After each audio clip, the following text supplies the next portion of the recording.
அபிவிருத்தி உத்தியோகத்தர் சேவைகள் தரம் 2 இருக்கக்கூடிய உத்தியோகத்தர்களுக்கு நடைபெறுகின்ற 2வது வினைத்திறமைகான் தடைப்பரீட்சை தொடர்பான நிதி நடைமுறைகள் மற்றும் அரச பெறுகை நடைமுறைகள் என பெயரிடப்பட்டுள்ள 2வது வினாத்தாள் தொடர்பான 2024 ஜூன் மாதத்தின் 1வது செயலமர்வில் சந்திக்கிறோம். ஜூன் மாதத்தினுடைய செயலமர்வு முழுவதும் கடந்த கால பரீட்சை வினாத்தாள்களை மையமாக கொண்டதாக திட்டமிடப்பட்டிருக்கிறது. ஓரளவுக்கு அபிவிருத்தி உத்தியோகத்தர் சேவையினுடைய 2வது தரத்தில் உள்ள அலுவலர்களுக்கு அவர்களுடைய வினைத்திறமைகான் தடை பரீட்சையில் குறித்துரைக்கப்பட்டுள்ள பாடப்பரப்பு அல்லது பாடத்திட்டம் எவ்வாறு இருக்கிறதோ அதற்கு ஒத்ததான பாடத்திட்டங்களை கொண்ட ஏனைய வினைத்திறமைகான் தடை பரீட்சைகளுக்கான கடந்த காலத்தில் நடைபெற்ற வினாத்தாள்களையும் நாங்கள் பார்ப்பதன் மூலமாக எங்களுடைய பரீட்சைக்கு தேவையான அளவு அறிவு அல்லது அதை விட கூடுதலான அறிவை பெற்றுக்கொள்ளலாம் என்கிற அடிப்படையில் நாங்கள் இந்த கலந்துரையாடலை இலங்கை தொழில்நுட்பவியல் சேவையின் 3ஆம் தரத்து அலுவலர்களுக்கு நடைபெற்ற பரீட்சை வினாத்தாளோடு ஆரம்பிக்கிறோம். இதில் இருக்கக்கூடிய வினாக்களுக்கான விடைகளை மட்டும் தேடாமல் அதனோடு அண்மித்திருக்கக்கூடிய ஏனைய விடயங்கள் தொடர்பிலையும் நாங்கள் முக்கியமாக பேசுவதன் மூலமாக ஏற்கனவே படித்த கோட்பாடு ரீதியான கற்றல் தியரி லேர்னிங் அந்த கோட்பாடு ரீதியான கற்றலில் நாங்கள் கற்றுக்கொண்ட விடயங்கள் எல்லாவற்றையும் பிரயோக ரீதியாக மீள கற்றுக்கொள்ளுகிறோம். ஒரு அப்ளைட் அப்ரோச் என்று சொல்கிறது பிரயோக ரீதியான அணுகுமுறைக்கூடாக நாங்கள் அதை கற்றுக்கொள்ள இருக்கிறோம். சரிதானே? இப்போ இதில் இருக்கக்கூடிய ஒவ்வொரு கேள்விக்கும் அதற்கான விடைகள் எங்கே இருக்குது என்று சொல்லி அது நீங்கள் சொல்லக்கூடியவர்களாக இருப்பீங்க. அதனால தான் உங்கள்கிட்ட இருந்து அந்த விடயங்களை கேட்கறதுக்கு பெரும்பாலும் எதிர்பார்க்குறேன். நான் இன்றைக்கு ஒரு ஆசிரியராக அல்லாமல் ஒரு ஃபெசிலிட்டேட்டராக நீங்கள் சொல்லுகிற விடயங்களை அனுசரணை செய்வது மட்டும்தான் என்னுடைய பணியாக இருக்கும். சரி, இந்த அடிப்படையில் 1வது கேள்விக்குள்ளே போகிறோம். திரட்டு நிதி என்றால் என்ன என்பதை குறிப்பிடுக. எப்படி எழுதுவீங்க? எங்கே இருக்குது திரட்டு நிதின்னு சொன்னா 149வது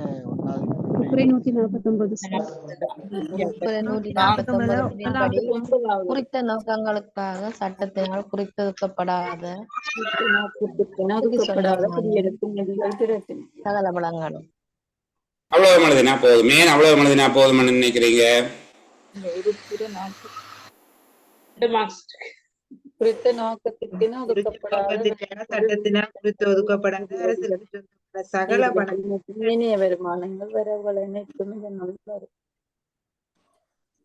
என்னென்றா 2 புள்ளிக்கு தான் அந்த கேள்வி 2 புள்ளிக்கு தான் அந்த கேள்வி கேட்கப்பட்டிருக்குது. ஆகவே எங்களுக்கு அதனுடைய உள்ளீடுகள் வெளியீடுகள் தொடர்பாக அதனுடைய உட்பாய்ச்சல் வெளிப்பாய்ச்சல் சம்பந்தமாக பேச தேவையில்லை. அந்த கேள்வியை பார்க்குற போதே எங்களுக்கு புரிய வேணும். இதுல கேள்வி எப்படி கேட்டிருக்கிறாங்க? திரட்டு நிதி 2 புள்ளிகளுக்கு கேட்கப்பட்டிருக்கு. ஆகவே நாங்கள் அந்த அடிப்படையில் குறித்த நோக்கங்களுக்காக சட்டத்தினால் குறித்து ஒதுக்கப்படாத குடியரசு நிதியங்கள் ஒரு திரட்டு நிதியமாக அமையும். குறித்த நோக்கங்களுக்கு ஒதுக்கப்படாத குடியரசின் வரிகள் விதிப்புகள் வீத வரிகள் தீர்வைகள் வழியிலான சகல வரும்படிகளும் பிற வருவாய்கள் பெறுகைகள் யாவும் இந்த திரட்டு நிதியத்துக்கு செலுத்தப்படுதல் வேண்டும் என்கிற இந்த பகுதியை அரசியலமைப்பு சட்டத்தின் உறுப்புற 149 1வது பிரிவு அல்லது நிதி ஒழுங்கு விதிகளினுடைய 2வது நிதி ஒழுங்கு விதியில இருக்கக்கூடிய இந்த விடயத்தை அதனுடைய 1ஆம் பிரிவில் இருக்கு. இந்த பகுதியை நாங்கள் சொன்னால் போதுமானது. சரிதானே? குறித்த நோக்கங்களுக்கு என சட்டத்தினால் குறித்து ஒதுக்கப்படாத குடியரசின் நிதியங்கள் ஒரு திரட்டு நிதியமாக அமையும். அதை கொஞ்சம் விளக்கமாக சொல்றாங்க. குறித்த நோக்கத்துக்கு என குறித்து ஒதுக்கப்படாத குடியரசின் வரிகள் விதிப்புகள் வீத வரிகள் தீர்வைகள் வழியில் உள்ள சகல வருமானங்களும் பிற வருவாய்களும் பெறுகைகள் எல்லாம் இந்த திரட்டு நிதியத்துக்கு செலுத்தப்பட வேண்டும். கொஞ்சம் நாகரிகமாக நான் பேச விரும்புகிறேன். உங்களோட மக்களை கொஞ்சம் கவனம் எடுங்க. நான் சில வேளைகளில் தொடர்ச்சியாக அந்த சொல்லுற விஷயத்தையே கேட்காம இருக்கிற ஒரு ஆளை ரிமூவ் பண்ணா திரும்பி வரையிலாது. அதையும் பார்த்து கொண்டீங்கன்னா கவனமா. சில வேளைகளில் நானாக தவிர்க்க முடியாமல் அவர்களை வெளியகற்றினால் இந்திய செயலமர்கள் திரும்பி வரையிலாமல் இருக்கும். அப்போ நான் மக்குக்கு முன்னாலே இருக்கிறேன், என்னை சுற்றி பிள்ளைகள் இருக்கிறார்கள் என்கிறது தெளிவு இருந்தால் நல்லது. சரி, நான் அடுத்த கேள்விக்குள்ளே போகிறேன். திரட்டு நிதியிலிருந்து செய்யப்படும் செலவினத்துக்கான ஏற்பாடுகளின் பிரதான பகுதிகள் ரெண்டையும் குறிப்பிடுக என்று கேட்டிருக்கிறார்.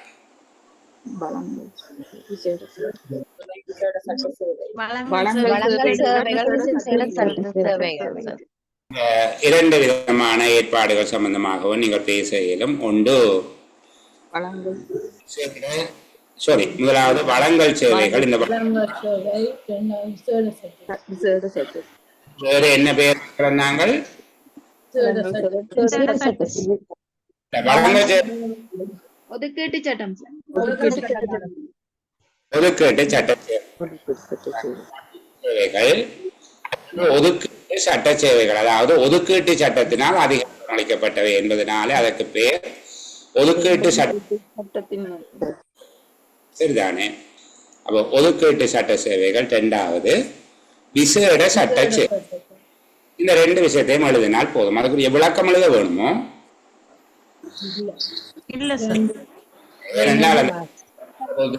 ரெண்டு புள்ளி தான் தரப்போகிறேன். அப்ப நாங்கள் இந்த வளங்கள் சேவைகள் பண்ணி ஒதுக்கீட்டு சட்ட சேவைகள் கொடுப்பாங்கன்னு தெரியாது. நாங்கள் ரெண்டு வார்த்தையும் கொடுப்போம். வளங்கள் சேவைகள் அல்லது ஒதுக்கீட்டு சட்ட சேவைகள். இரண்டாவது விசேட சட்ட சேவைகள். அதை பற்றி விளங்கப்படுத்தி எழுத சொல்லி 4 புள்ளி வரமாக இருந்து நாங்கள் கட்டாயம் அதை விளங்கப்படுத்தி எழுதுவோம். சரிதானே? அடுத்தது பாருங்க, எதிர்பாராத செலவு நிதியத்திலிருந்து முற்பணத்தினை பெற்றுக் கொள்வதற்கு விண்ணப்பித்தல் தொடர்பான ஏற்பாடுகளினை சுருக்கமாக விவரிக்க என்று கேட்டுக்காங்க. எதிர்பாராத செலவு நிதியத்திலிருந்து முற்பணத்தை பெற்றுக் கொள்வதற்கு விண்ணப்பிப்பது தொடர்பான ஏற்பாடுகளை சுருக்கமாக விவரிக்க. எங்க இருக்குது இது?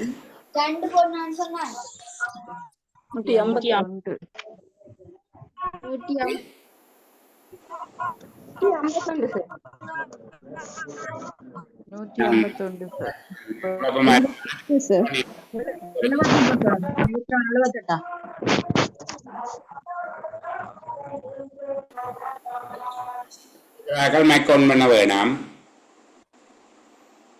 சொல்ற விளங்குதானே? உங்களை சுத்தி சத்தம் இருக்கிறார்கள், தயவு செய்து மைக்கோன் பண்ண வேண்டாம். நீங்க மைக்கோன் பண்ணிட்டு இங்க கதைக்கவும் இல்லை, சும்மா ஏதோ ஒரு சத்தத்தோட இருக்கிறீங்க. சரி, இப்போ லோஜியா சொல்லுங்க.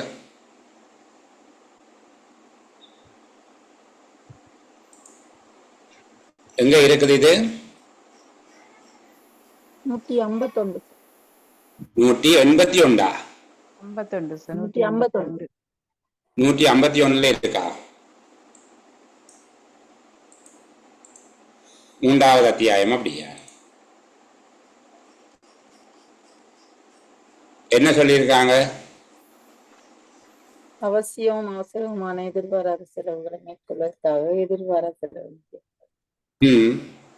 சட்டத்தின் மூலம் பாராளுமன்றம் ஏற்பாடு செய்யலாம் என்றும், செலவுக்கான அவசியம் உள்ளதெனவும் ஏற்பாடுகள் இல்லை எனவும் நிதியமைச்சர் திருப்திப்பட்டால் ஜனாதிபதி இந்த சம்மதத்தோட முற்பணமாக அனுமதிக்கலாம்.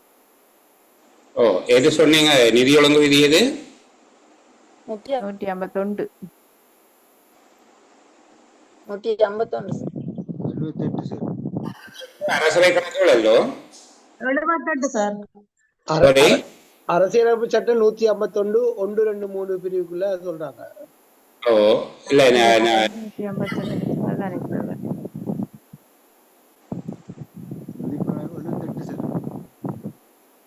நிதி ஒழுங்கு விதி ஒழுங்கு விதி வந்து 78 சார். 78 சார். நிதி ஒழுங்கு 78. 78 சார். 71 150 51. 78 சார். 78 சார்.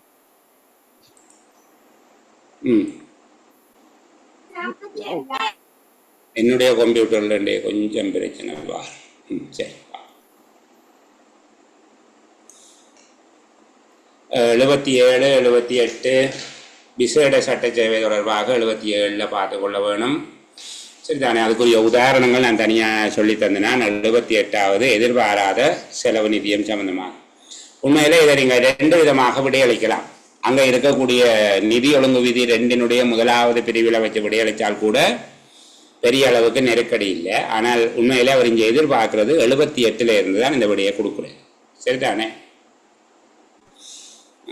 உறுப்புரை 149 என்ன ஏற்பாடுகள் இருந்தாலும் அது வேண்டாம். பாராளுமன்றம் அவசரமான எதிர்பாராத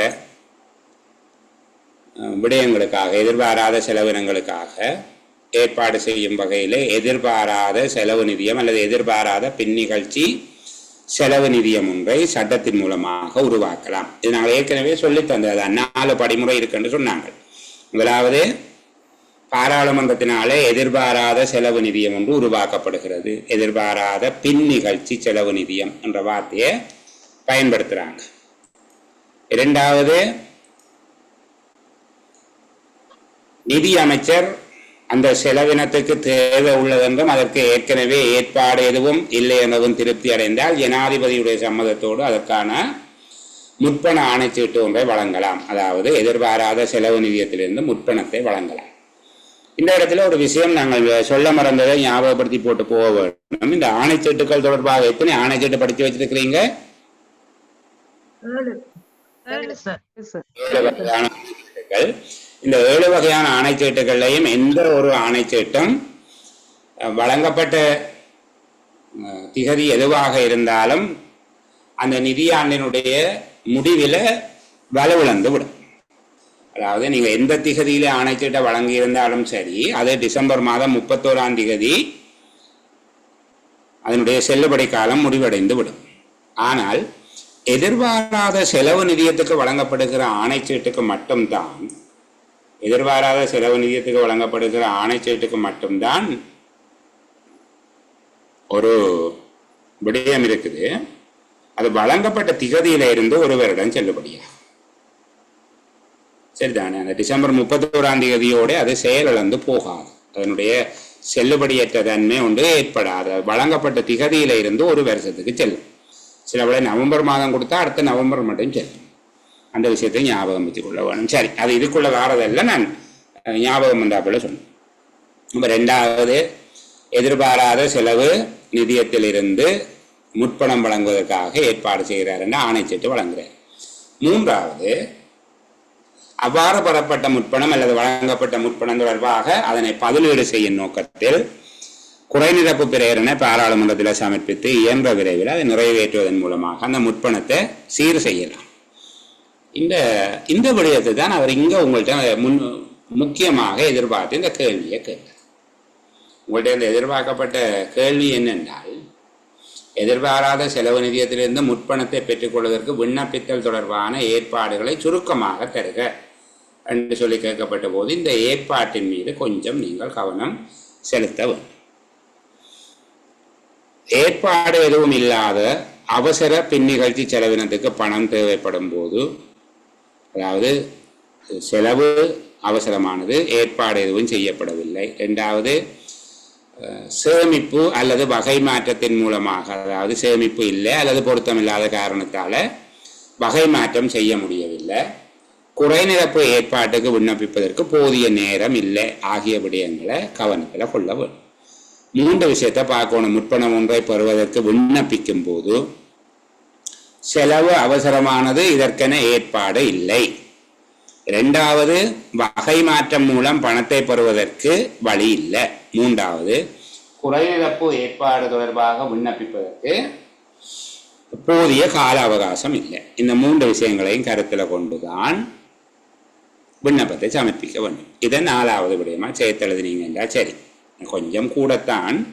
ஆனால் நாங்கள் எதை விடுகிறது எதை சேர்க்கிறது என்கிறது அது அவரவர் கொடுக்குற புள்ளியிடல் திட்டம் சார்ந்தது. அப்போ நீங்கள் 1வது பாராளுமன்றம் ஏற்பாடு செய்கிறது, 2வது நிதியமைச்சர் முற்பண ஆணைச்சீட்டு வழங்குகிறார், 3வது குறைநிரப்பு மதிப்பீட்டின் மூலமாக அது சீர் செய்யப்படுகிறது, 4வது முற்பணம் ஒன்றை பெறுவதற்கு விண்ணப்பிக்கும் போது செலவு அவசரமானதெனவும் அதற்கு ஏற்பாடு இல்லை என்பதும், 2வது வகை மாற்றம் மூலம் பணத்தை கண்டுகொள்ள முடியாமல் இருக்கிறது என்பதையும், குறைநிரப்பு விண்ணப்பம் சமர்ப்பிப்பதற்கு போதிய நேரம் இல்லை என இருக்கும் போது மட்டும் முற்பணம் பெறுவதற்காக விண்ணப்பிக்க வேண்டும் என்று போட்டால் போதுமானது. சரிதானே? உண்மையில கொஞ்சம் விட கூட 6 புள்ளிக்கு கூட எழுதுறம் போல கிடக்குது. ஆனால் தவிர்க்க இயலாது 6 புள்ளி வேணுமே எங்களுக்கு, அப்படி எழுது. சரி, அடுத்தது கருத்திட்டம் ஒன்றின் திட்டமிடல் படிமுறைகளை குறிப்பிடுக. கருத்திட்டம் ஒன்றினுடைய திட்டமிடல் படிமுறைகள் தொடர்பாக எங்க பார்த்திருக்கிறீங்க?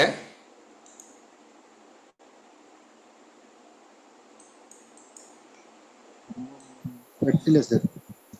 நிதி ஒழுங்கு விதி 8 இல்லையே, அது வேறேப்பா. என்ன சொன்னாங்க?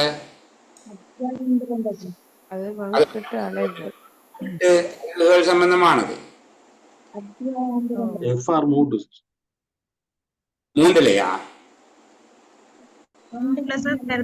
திட்டமிடல் ஈடுகட்ட அங்கீகார நடைமுறையில்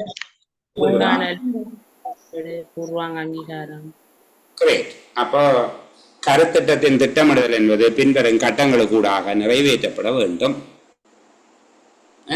முதல்ல அடையாளங்காணல், இனங்காணல், 2வது ஆரம்ப மதிப்பீடு, 3வது ஆரம்ப அங்கீகாரம், 4வது கருத்திட்டத்தை முழுமையான மதிப்பீடு, இறுதி அங்கீகாரம் பெறுதல், பொது முதலீட்டு நிகழ்ச்சி திட்டத்தில் சேர்ப்பது, வரவு செலவு திட்டத்தில் சேர்ப்பது, செயற்படுத்துவது. அதனை இங்கே மதிப்பீடு செய்வது என்பது மேலே இருக்கிற மதிப்பீடு அல்ல, இது இவாலுவேஷன். அங்கே மேலே இருக்கிற மதிப்பீடு என்பது எஸ்டிமேஷன். ஊனாவில் இருக்கிறது, ஆவண்ணாவில் இருக்கிறது எல்லாம் எஸ்டிமேஷனா, ப்ரிலிமினரி எஸ்டிமேஷன். இது எவாலுவேஷன். எல்லாமே தமிழில் மதிப்பீடு என்று தான் பயன்படுத்தலாம். அப்போ இந்த படிமுறைகளுக்கூடாகத்தான் அது நடக்கும். கருத்திட்டத்தினுடைய திட்டமிடுதல் என்பது 8 படிமுறைகளுக்கூடாக நடக்கும். நாங்கள் ஏற்கனவே பார்த்துட்டோம் என்று நான் சொல்ல மாட்டேன். புதுசாக வருகிற பிள்ளைகளுக்கும் அந்த விஷயம் தெரிய வேணும் தானே. அப்போ அதனால் நான் அந்த பகுதியை திருப்பி சொல்ல வேண்டியிருக்குது. அப்போ அந்த பகுதியை கொஞ்சம் பார்த்து கொள்ளுங்க. இனங்காணல் என்றால் அதனோட தொடர்புடைய அமைச்சு, திணைக்களம் கருத்திட்டத்தினுடைய தேவை தொடர்பாக பார்த்து அதுக்கான ஆரம்ப சாத்தியவள ஆய்வை செய்கிறது. அது தொடர்பான ஆரம்ப சாத்தியவள ஆய்வு ஒன்றை செய்கிறது. அதுக்குரிய படிவம் இருக்குது. ஆரம்ப அங்கீகாரம் பெறக்கூடிய படிவத்தில் அதனை பதிவு செய்து அதனை அபிவிருத்தி செயலாளர் குழுவுக்கு, தேசிய திட்டமிடல் திணைக்களத்துக்கு சமர்ப்பிக்கும். அவர்கள் அதை அமைச்சரவைக்கு கொடுப்பார்கள். அமைச்சரவை ஆரம்பத்தில் ஒரு கொள்கை அளவில் அதை இணங்கிக் கொள்ளும்.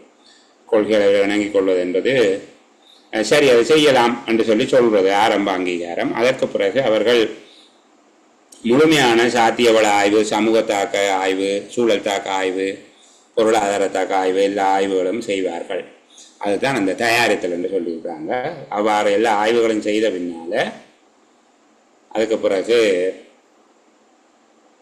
அவங்கள் முழுமையான ஒரு மதிப்பீடு, சரிதானே, ஃபைனல் எஸ்டிமேட் ஒன்று, கம்ப்ளீட் எஸ்டிமேட் ஒன்று செய்து திரும்பவும் அதே போல தான் அபிவிருத்தி செயலாளர் குழு மற்றது தேசிய திட்டமிடல் செயலகத்துக்கு ஊடாக சமர்ப்பிப்பார்கள். அமைச்சரவை அதுக்கான இறுதி அங்கீகாரத்தை கொடுக்கும். அப்படி இறுதி அங்கீகாரம் கிடைச்ச உடனே அதை ஒரு லிஸ்ட் ஒன்று ப்ரிப்பேர் பண்ணி வைக்கிறது. பொது முதலீட்டு நிகழ்ச்சி திட்டம்ன்றது ஒரு அதை ரிவால்விங் பிளான் என்று சொல்லுவாங்க. அதில் வேற சேர்த்து வச்சுட்டு பிறகு அது இந்த முக்கியத்துவத்தில் இருந்து ஒரு வருஷமும் பட்ஜெட்டுக்கு மாற்றுறது.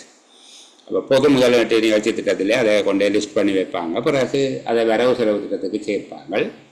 சேர்த்துட்டு அதை இம்ப்ளிமெண்ட் பண்ணுறது, செயற்படுத்துறது, இம்ப்ளிமெண்ட் பண்ணுறது. பிறகு அந்த கருத்திட்டத்தினுடைய விளைவுகள், உரிய விளைவுகள் அடையப்பட்டதா என்பது தொடர்பாக ஒரு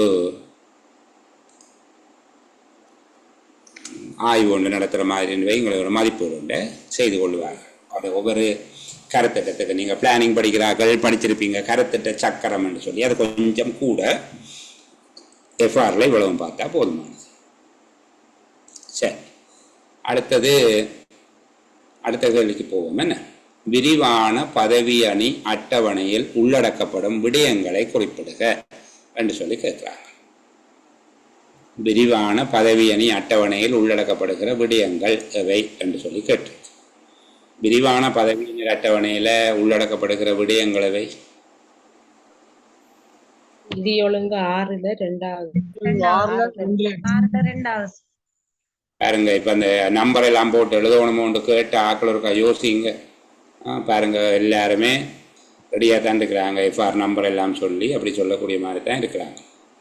நிதி ஒழுங்கு விதி 6னுடைய 2வது பிரிவில் சொல்லப்பட்டிருக்கு விரிவான பதவியினர் அட்டவணை. அப்படின்னா என்னன்னு சொல்லுங்களேன்.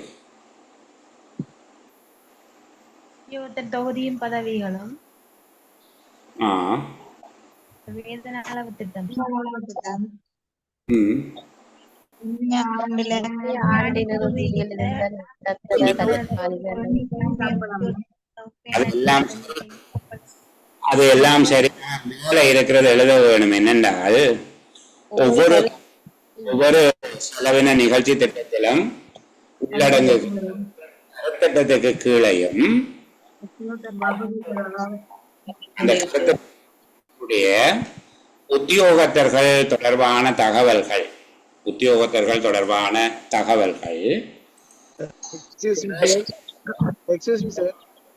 சொல்லுங்க. கொஞ்சம் சொல்லுங்க. இவங்ககிட்ட நீங்க கதைக்கும் பொழுது மத்தவங்க கதைக்கு வேணா மூட் பண்ணி சொல்லிட்டு இருக்க சொல்லுங்க சார். சும்மா எல்லாரும் கதைச்சிட்டு இருந்தா நாங்களும் கேட்டுக்கொள்ள கஷ்டமா இருக்கு. நல்ல ஓகே. ஒரு ஆள் நீங்க மைக்க ஒன் பண்ற நேரத்துல மற்ற ஆக்களுடைய மைக்க கொஞ்சம் கவனிங்க. நல்ல முயற்சி. ஓகே சரி. அப்ப கவனிங்க பிள்ளைகள். இதுல இருக்கிறதுல ஒரு சின்ன திருத்தம் என்னென்றால் இந்த கீழே இருக்கிறது விரிவான பதவியினர் அட்டவணையில கீழ்வரும் விடயங்கள் உள்ளடங்கும் என்பதுதான் சொல்லி இருக்கிறீங்க. முதல் அதை என்னென்று சொல்லவும் சரிதானே. விரிவான பதவியினர் அட்டவணை என்பது வருடாந்த ஆண்டு மதிப்பீடுகளில் தனியாக வெளியிடப்படும். முதல் அது சொல்லும் சரிதான். அதுக்கு ஒரு புள்ளி கொடுப்போம் நாங்கள். விரிவான பதவியினர் அட்டவணை என்பது ஆண்டு மதிப்பீடுகளில் தனியாக வெளியிடப்படும். அத்துடன் ஒவ்வொரு செலவின நிகழ்ச்சி திட்டத்திலும் உள்ளடங்குகின்ற ஒவ்வொரு கருத்திட்டத்தின் கீழும் உள்ள பதவி அணியினர் தொடர்பாக சிரேஷ்ட மட்டம், 3ஆம் மட்டம், 2ஆம் மட்டம், ஆரம்ப மட்டம். சிரேஷ்ட மட்டம், 3ஆம் மட்டம், 2ஆம் மட்டம், ஆரம்ப மட்டம் தொடர்புபட்ட தகவல்களை இந்த அட்டவணையில் உள்ளடக்க வேண்டும். தனித்தனியாக அது இருக்கணும் சரிதானே. சிரேஷ்ட மட்டத்தினர், 3ஆம் மட்டத்தினர், 2ஆம் மட்டம், ஆரம்ப தரம் ஆகிய அலுவலர்கள் தொடர்பாக இந்த தகவல்கள் உள்ளடங்க வேண்டும். இது கீழ்வரும் விடயங்களை கொண்டிருக்கும். உத்தியோகத்தர்களின் தொகுதியும் பதவிகளும் அந்த மேலே சொல்லப்பட்ட 4 தொகுதியும் சொல்லப்பட்டு அதில் அந்த கருத்திட்டத்துக்குரிய பதவிகள் என்னென்ன தொகுதியும் பதவிகளும். வேதன அளவு திட்டம் இந்த 2ம் பாடமாக்கி வச்சா சரி. மிச்சம் எல்லாம் ஈஸியாக வந்து உத்தியோகத்தர்களினுடைய தொகுதியும் பதவிகளும் வேதன அளவு திட்டம். அடுத்ததாக மதிப்பீட்டு ஆண்டுக்கு முன்னைய ஆண்டின் இறுதியில் இருந்த உத்தியோகத்தர்களின் உண்மையான எண்ணிக்கையும் செலுத்தப்பட்ட வேதனம். அங்க இருந்த உத்தியோகத்தர்களின் உண்மையான எண்ணிக்கை போன வருஷம் என்றா தெரியும். ஏன் அது முடிஞ்ச காலம் என்றதால சரிதானே. முன்னைய ஆண்டின் இறுதியில் இருந்த நிரந்தர தற்காலிக நாங்கள் பொதுவாக உத்தியோகத்தர்களின் எண்ணிக்கை செலுத்தப்பட்ட வேதனம். அடுத்தது நடப்பு ஆண்டு. இப்போது தயாரிக்கப்படுகிற போது நடப்பு ஆண்டில் உத்தியோகத்தர்களின் மதிப்பீட்டு எண்ணிக்கையும் வேதனமும். என்னென்ன ஆண்டு முடிய இல்லை. அப்போ எஸ்டிமேஷன் தான் கொடுக்கலாம். ஓரளவு உத்தேசமாக கொடுக்கலாம். மதிப்பீட்டு எண்ணிக்கையும் வேதனம். எதிர்வரும் ஆண்டுக்குரிய உத்தியோகத்தர்களின் மதிப்பீட்டு எண்ணிக்கையும் வேதனம் ஆகிய விடயங்கள் இதில் உள்ளடங்க வேணும் என்பதாக கொடுத்தால் மிகவும் திருப்தியாக இருக்கும் சரிதானே.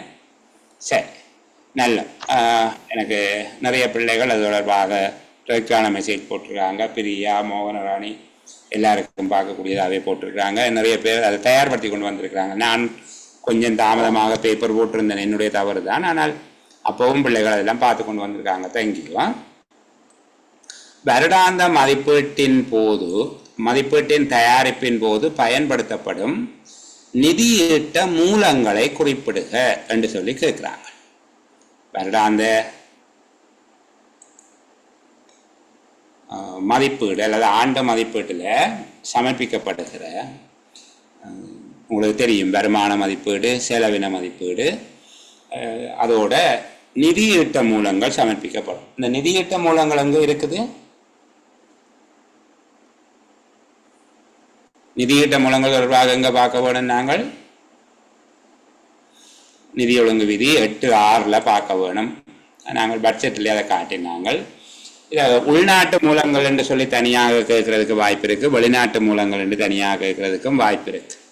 என்ன உள்நாட்டு மூலங்கள் என்று சொல்றது வழங்கல் சேவைகளுக்காக திரட்டு நிதி பயன்படுத்தப்பட்டால் 11, அது இங்க உள்நாட்டு நிதி என்று சொல்லி இருக்கிறாங்க. வழங்கல் சேவைகள் திரட்டு நிதி 11, வழங்கல் சேவைகள் விசேட சட்ட சேவைகள் திரட்டு நிதி 21. திரட்டு நிதியில இருந்து வழங்கல் சேவைகளுக்கு வழங்கப்பட்டால் 11, விசேட சட்ட சேவைகளுக்காக வழங்கப்பட்டால் 21. அது தற்போது பெயர் ஒரு சின்ன மாற்றம் அதை பயன்படுத்துகிறோம். இதைத்தான் எழுத வேணும். உள்நாட்டு நிதி விசேட சட்டம், சரிதானே? அந்த 11ல் இருந்து 17 வரையான கேப் அப்படியே வெளிநாட்டு நிதியமாக போகுது, அதை ஞாபகப்படுத்தி வச்சிருக்க வேணும். உள்நாட்டு நிதி மூலங்கள் அல்லது உள்நாட்டு நிதியிடல் மூலங்கள் என்பது உள்நாட்டு நிதி, வெளிநாட்டு நிதியிடல் சார்ந்த செலவினம், வெளிநாட்டு நிதியிடல் சார்ந்த உள்நாட்டு இணை நிதியிடல் விசேட சட்டம். இந்த நாளும் பாடமாக்கி வைக்க வேணும். இது என்ன என்று சொல்லி விளக்கமாக படிக்கிறது. நாங்கள் EBHM முடிஞ்சதுக்கு பிறகு ஒரு அணி இலங்கை நிர்வாக சேவை போட்டி பரீட்சைக்கு தங்களை தயார்படுத்த இருக்கிறார்கள். அப்படி இருக்கிற அந்த வரையறுக்கப்பட்ட அணியில் நாங்கள் இதை பற்றி ஒரு அணி வர அப்போ படிப்போம். இப்போ வேண்டாம். அந்த EBHMக்கு இவ்வளவே கூடி போச்சு கவலைப்படுற ஆக்கள் இருக்கிறாங்க. இது போதும், இவ்வளவும் பார்ப்போம். சரிதானே? அடுத்தது வெளிநாட்டு நிதியீட்ட மூலங்கள், வெளிநாட்டு உதவி கடன் அல்லது வெளிநாட்டு கடன் என்றே சொல்லுவோமா. இதுல கடனும் மானியங்களையும் 2 கட்டங்களாக நாங்கள் சொல்ல போறோம்.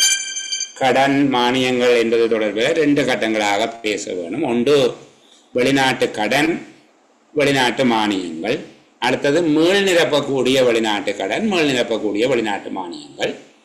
அடுத்தது எதிரிணை நிதியம் அல்லது மறுதரப்பு நிதியம் என்று சொல்லி கவுண்டர் பார்ட் ஃபண்ட் என்று சொல்றது ஆங்கிலத்தில். அதுக்கு நிறைய தமிழ் பேர் இருக்குது. எதிரிணை நிதியம், நேரொத்த நிதியம், மறுதரப்பு நிதியம் என்று சொல்லி. இப்போ எங்களுக்கு அந்த நிதியம், இப்போ வெளிநாட்டு கடன் நன்கொடை அது ஒரு விதம். 2வது நாங்கள் செலவு செய்து போட்டு பிறகு வெளிநாட்டிலிருந்து அதுக்கு கடன் கிடைக்கும். நாங்கள் செலவு செய்து முடிய வெளிநாட்டிலிருந்து அதுக்கு நன்கொடை கிடைக்கும். அதாவது இது சில புத்தகத்தில் இப்படி இருக்கு: வெளிநாட்டு உதவி கடன், வெளிநாட்டு உதவி நன்கொடை, மீள் நிரப்பத்தக்க வெளிநாட்டு உதவி கடன், மீள் நிரப்பத்தக்க வெளிநாட்டு உதவி நன்கொடை. அது தவறல்ல, அதுவும் சரியா.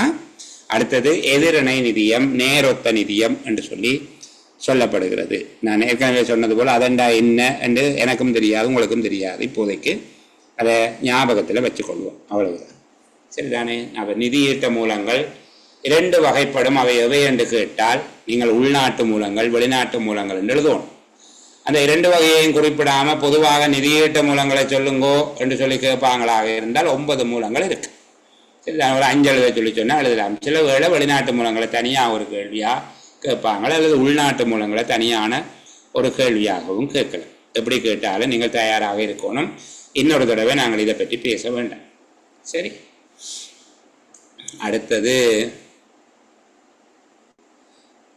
வருடாந்த மதிப்பீட்டின் தயாரிப்பின் போது பயன்படுத்தப்படும் நிதியீட்ட மூலங்கள். சரி, வருடாந்த செலவு மதிப்பீட்டினை தயாரிக்கின்ற கணக்கீட்டு உத்தியோகத்தினால் கவனத்தில் கொள்ளப்பட வேண்டிய விடயங்கள் 5 குறிப்பிடுக. உண்மை சொன்னால் நான் இது படிப்பிக்க இல்லை. சரிதானே? இந்த பகுதி கடினமானது என்று சொல்லி அந்த பகுதியை தட்டி விட்டுட்டே போயிட்டு ஓகே, நிதி ஒழுங்கு விதி 50 இருக்குது என்று சொல்லி பிள்ளைகள்லாம் சொல்கிறாங்க, எனக்கு தெரியாது. சரியா? நிதி ஒழுங்கு விதி 50 இந்த பகுதி இருக்குதா? ஒரு கணக்கீட்டு உத்தியோகத்தர் என்னென்ன விடயங்களை மதிப்பீட்டை தயாரிக்கிற கணக்கீட்டு உத்தியோகத்தர் பாருங்க. இது உண்மையாக கடந்த காலத்தில் வந்த ஒரு SLAS கேள்வி கூட.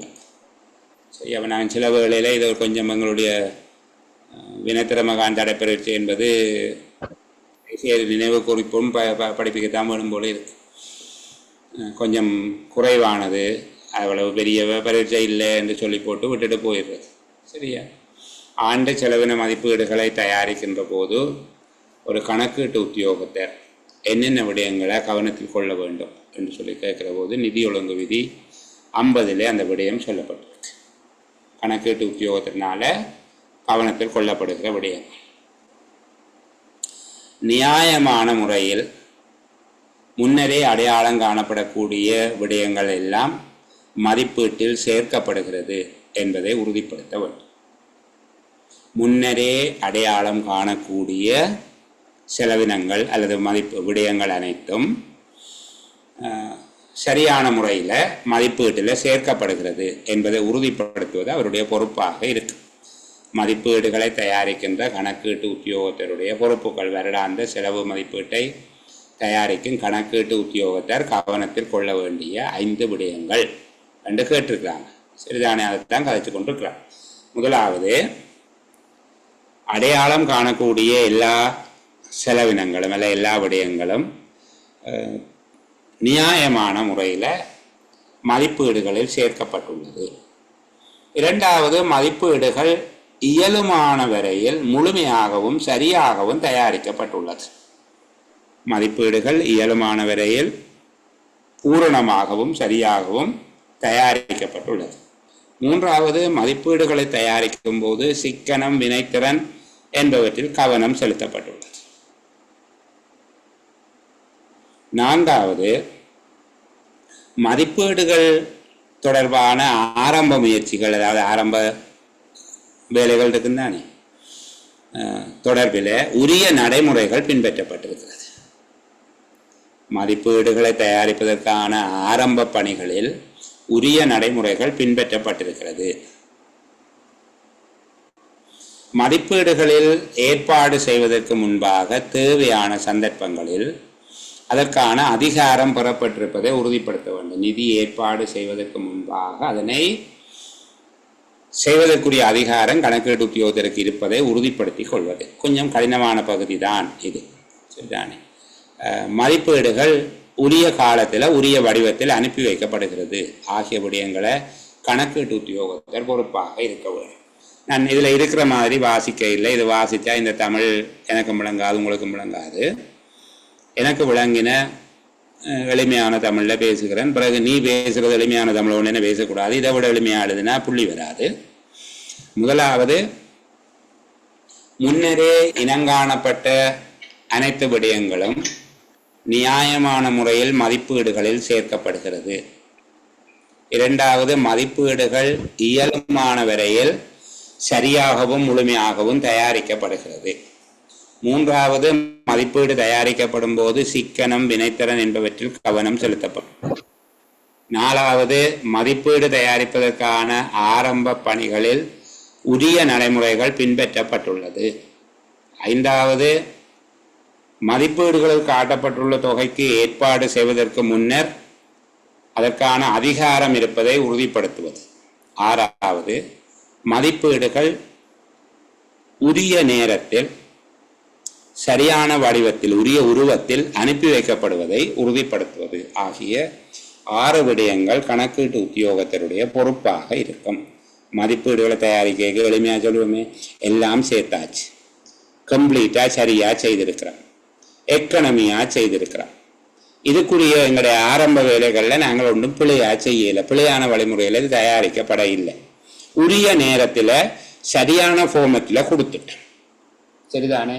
இந்த விடயங்களை கையாளுவதற்கு கணக்கீட்டு உத்தியோகத்தர் அதிகாரம் பெற்றவர் தானா என்பதை உறுதிப்படுத்தி கொண்டுதான் நாங்கள் எஸ்டிமேட்டை செய்த நாங்கள் என்கிற 6 விஷயத்தை அவர் உறுதிப்படுத்தி கொள்ளுகிறார். இதை விட எளிமையாக சொல்லிடாத பிள்ளைகள்.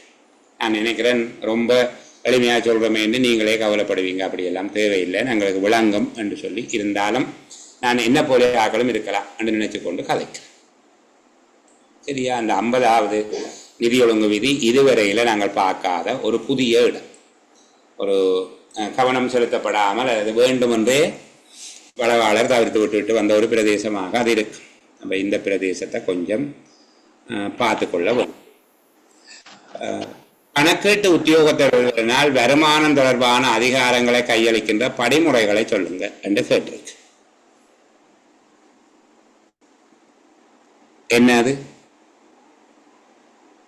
கணக்கீட்டு உத்தியோகத்தரால வருமானம் தொடர்பான அதிகாரங்களை கையளிக்கும் படிமுறை அந்த 3 மாசம் மதிப்பீடு சொல்.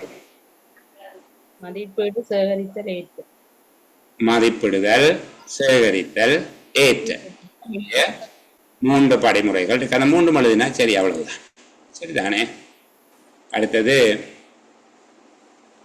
பிரதான கணக்கீட்டு உத்தியோகத்தருக்கும் கணக்கீட்டு உத்தியோகத்தருக்கும் இடையே உள்ள வேறுபாடுகளை விளக்குக. எங்க இருக்குது?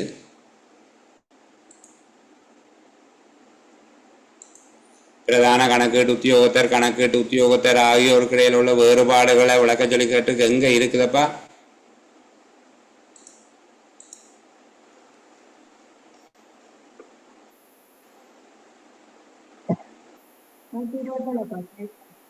சரி, அத்தியாயம் 3ல 124. 124. அதாவது பிரதான கணக்கீட்டு உத்தியோகத்தர் யாரு, கணக்கீட்டு உத்தியோகத்தர் யார்? ரொம்ப எளிமையா எழுதுனா காணும், பெருசா கஷ்டப்பட்டு எல்லாம் அந்த பகுதியை எழுத தேவையில்லை. சரிதானே?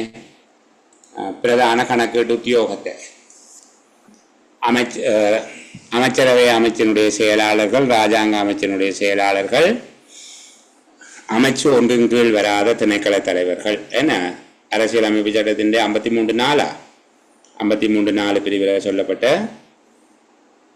அமைச்சு ஒன்றின் கீழ் வராத திணைக்களங்களினுடைய தலைவர்கள் ஆகியோர் பிரதான கணக்கீட்டு உத்தியோகத்தர்களாக இருப்பார்கள். இவர்கள் மேற்பார்வை பணிக்கு பொறுப்பாக இருப்பவர்கள் என்று சொல்லி அவ்வளத்தையும் சொல்லிட்டு, அடுத்த கணக்கீட்டு உத்தியோகத்தர்கள் திரைசேரியினால வேறு ஏற்பாடுகள் செய்யப்படாவிட்டால் திணைக்களங்களின் தலைவர்கள் கணக்கீட்டு உத்தியோகத்தர்களாக இருப்பார்கள்.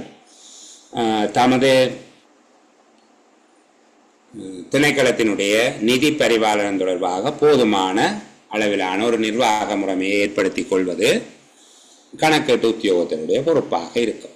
எங்கள் அவ்வளவு எழுதினாலே போதுமானது. நான் அதிகம் இது சம்பந்தமாக அலட்ட இல்லைன்னா இது அப்படியே பிரித்து மேய்ஞ்சு பழைய ரெக்கார்ட்ஸில் இருக்குது.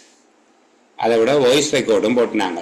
சரிதானே? கணக்கீட்டு உத்தியோகத்தர், பிரதான கணக்கீட்டு உத்தியோகத்தர், அரசரை கணக்கீட்டு உத்தியோகத்தர் தொடர்பாக தெளிவாக ஏற்கனவே பேசியது இருக்கு. மே மாதத்தில் அந்த காணொளிகள் ஜூன் மாதத்தினுடைய சேலமர்வு குழுமத்திலையும் பதியப்பட்டிருக்குது. புதிதாக வந்தவர்கள் அந்த காணொளிகளை பார்ப்பது தவிர்க்க முடியாது. சோதனை எழுதணும்னா பார்த்தா நல்லது. சரி, வருமான கணக்கீட்டு உத்தியோகத்தர் அரச வருமானம் தொடர்பில் பொறுப்பு கூற வேண்டிய விடயங்கள் 6 குறிப்பிடும். வருமான கணக்கீட்டு உத்தியோகத்தருக்கு வேறு என்ன செல்ல பேர் இருக்குது?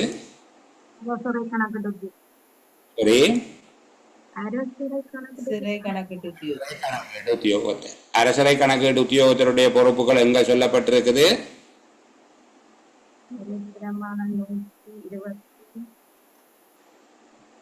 FR 125. அரசரை கணக்கீட்டு உத்தியோகத்தருடைய கடமைகள் தொடர்பாக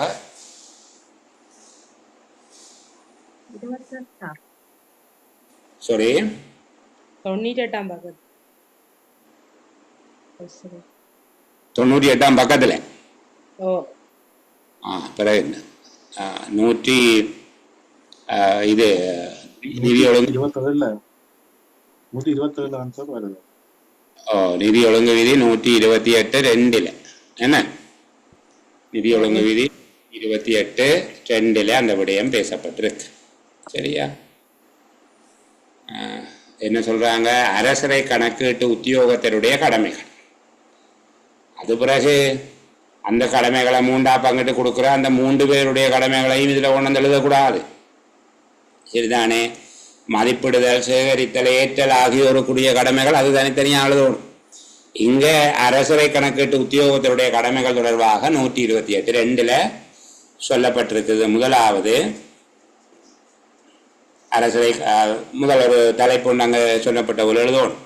அரசரை கணக்கீட்டு உத்தியோகத்தர் பிரதான கணக்கீட்டு உத்தியோகத்தருக்கு கீழ்வரும் விடயங்களில் பொறுப்பு கூற வேண்டியவராக இருப்பார். சரிதானே? முதலாவது, அவருக்கென ஒதுக்கப்பட்ட அரசரை தலைப்புக்கான மதிப்பீடுகளை முழுமையாகவும் செம்மையாகவும் தயாரித்தல். அவருக்கென ஒதுக்கப்பட்ட வருமான தலைப்பிற்கான மதிப்பீடுகளை முழுமையாகவும் செம்மையாகவும் தயாரிப்பது. 2வது, நிதியாண்டு முடிவில் அரசரை கணக்கு தயாரிக்கப்படுவது. இதுல ஒரு கேள்வி ஒன்று முதலாவது ஈபியில கேட்டிருந்தவங்க, கணக்கீட்டு உத்தியோகத்தரால வருட இறுதியில தயாரிக்கப்படுகிற கணக்கு எது? அரசரை கணக்கீட்டு உத்தியோகத்தரால வருட இறுதியில தயாரிக்கப்படுகிற கணக்கு எது?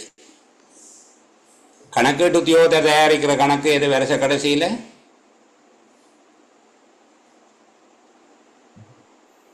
ஒரு கணக்கீட்டு உத்தியோகத்தர் ஆண்டின் முடிவில் தன்னால் மேற்கொள்ளப்பட்ட செலவினங்கள் தொடர்பாக தயாரித்து கணக்காய்வாளர் நாயகத்துக்கு சமர்ப்பிக்கின்ற கணக்குக்கு என்ன பேர்?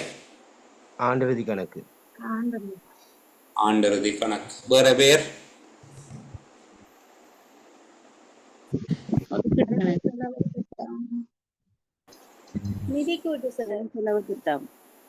சாரி, திரும்ப சொல்லுங்க. ஒதுக்கீட்டு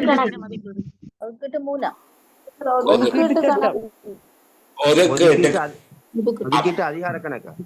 அப்ரோப்ரியேஷன் ஒதுக்கீட்டு கணக்கு. கிருசாந்தி ஆங்கிலத்துல போட்டிருக்காங்க அப்ரோப்ரியேஷன் அக்கவுண்ட். ஓகே, ஒதுக்கீட்டு கணக்கு. சரியா? அரசரை கணக்கீட்டு உத்தியோகத்தரால ஆண்டின் இறுதியில் தயாரித்து சமர்ப்பிக்கப்படுவது அரசரை கணக்கு. இப்போ இந்த 2 கணக்கும் தெரிஞ்சிருந்தாலே அந்த நேரம் புள்ளி பெற்றுக் கொண்டிருக்கலாம். சரி, அப்ப கவனிங்க.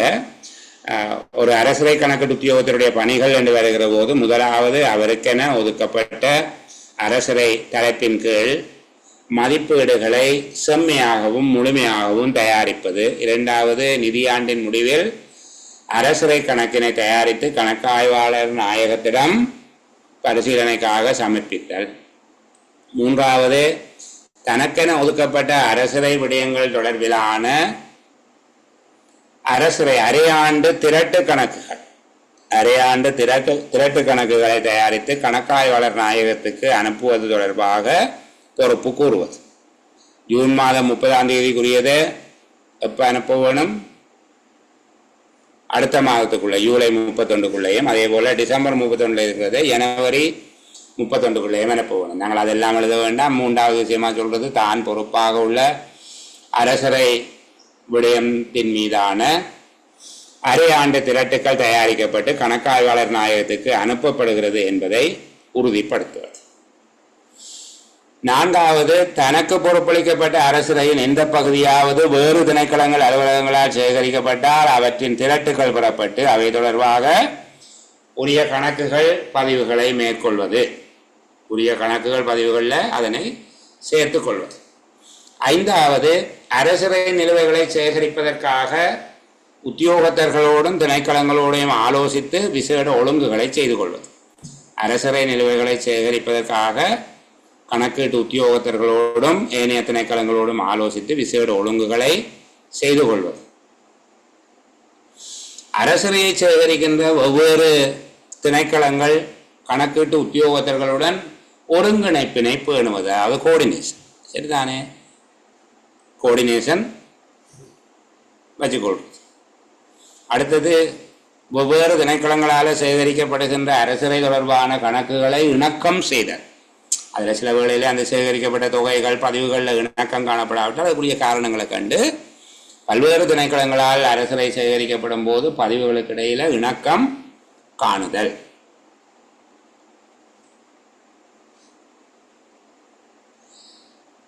காலப்பகுதிகளில் அந்த ஆண்டு காலப்பகுதியில் செய்யப்படுகிற அரசரை தொடர்பான சட்ட திருத்தங்களை கவனத்தில் எடுத்து காலத்துக்கு காலம் அவற்றை நடைமுறைப்படுத்துவது அல்லது மதிப்பீடுகளை சேகரிப்புகளை மீளாய்வு செய்வது ஆகிய விடயங்கள் ஒரு அரசரை கணக்கீட்டு உத்தியோகத்திற்குரிய பிரதானமான பணிகளாக இருக்கும்.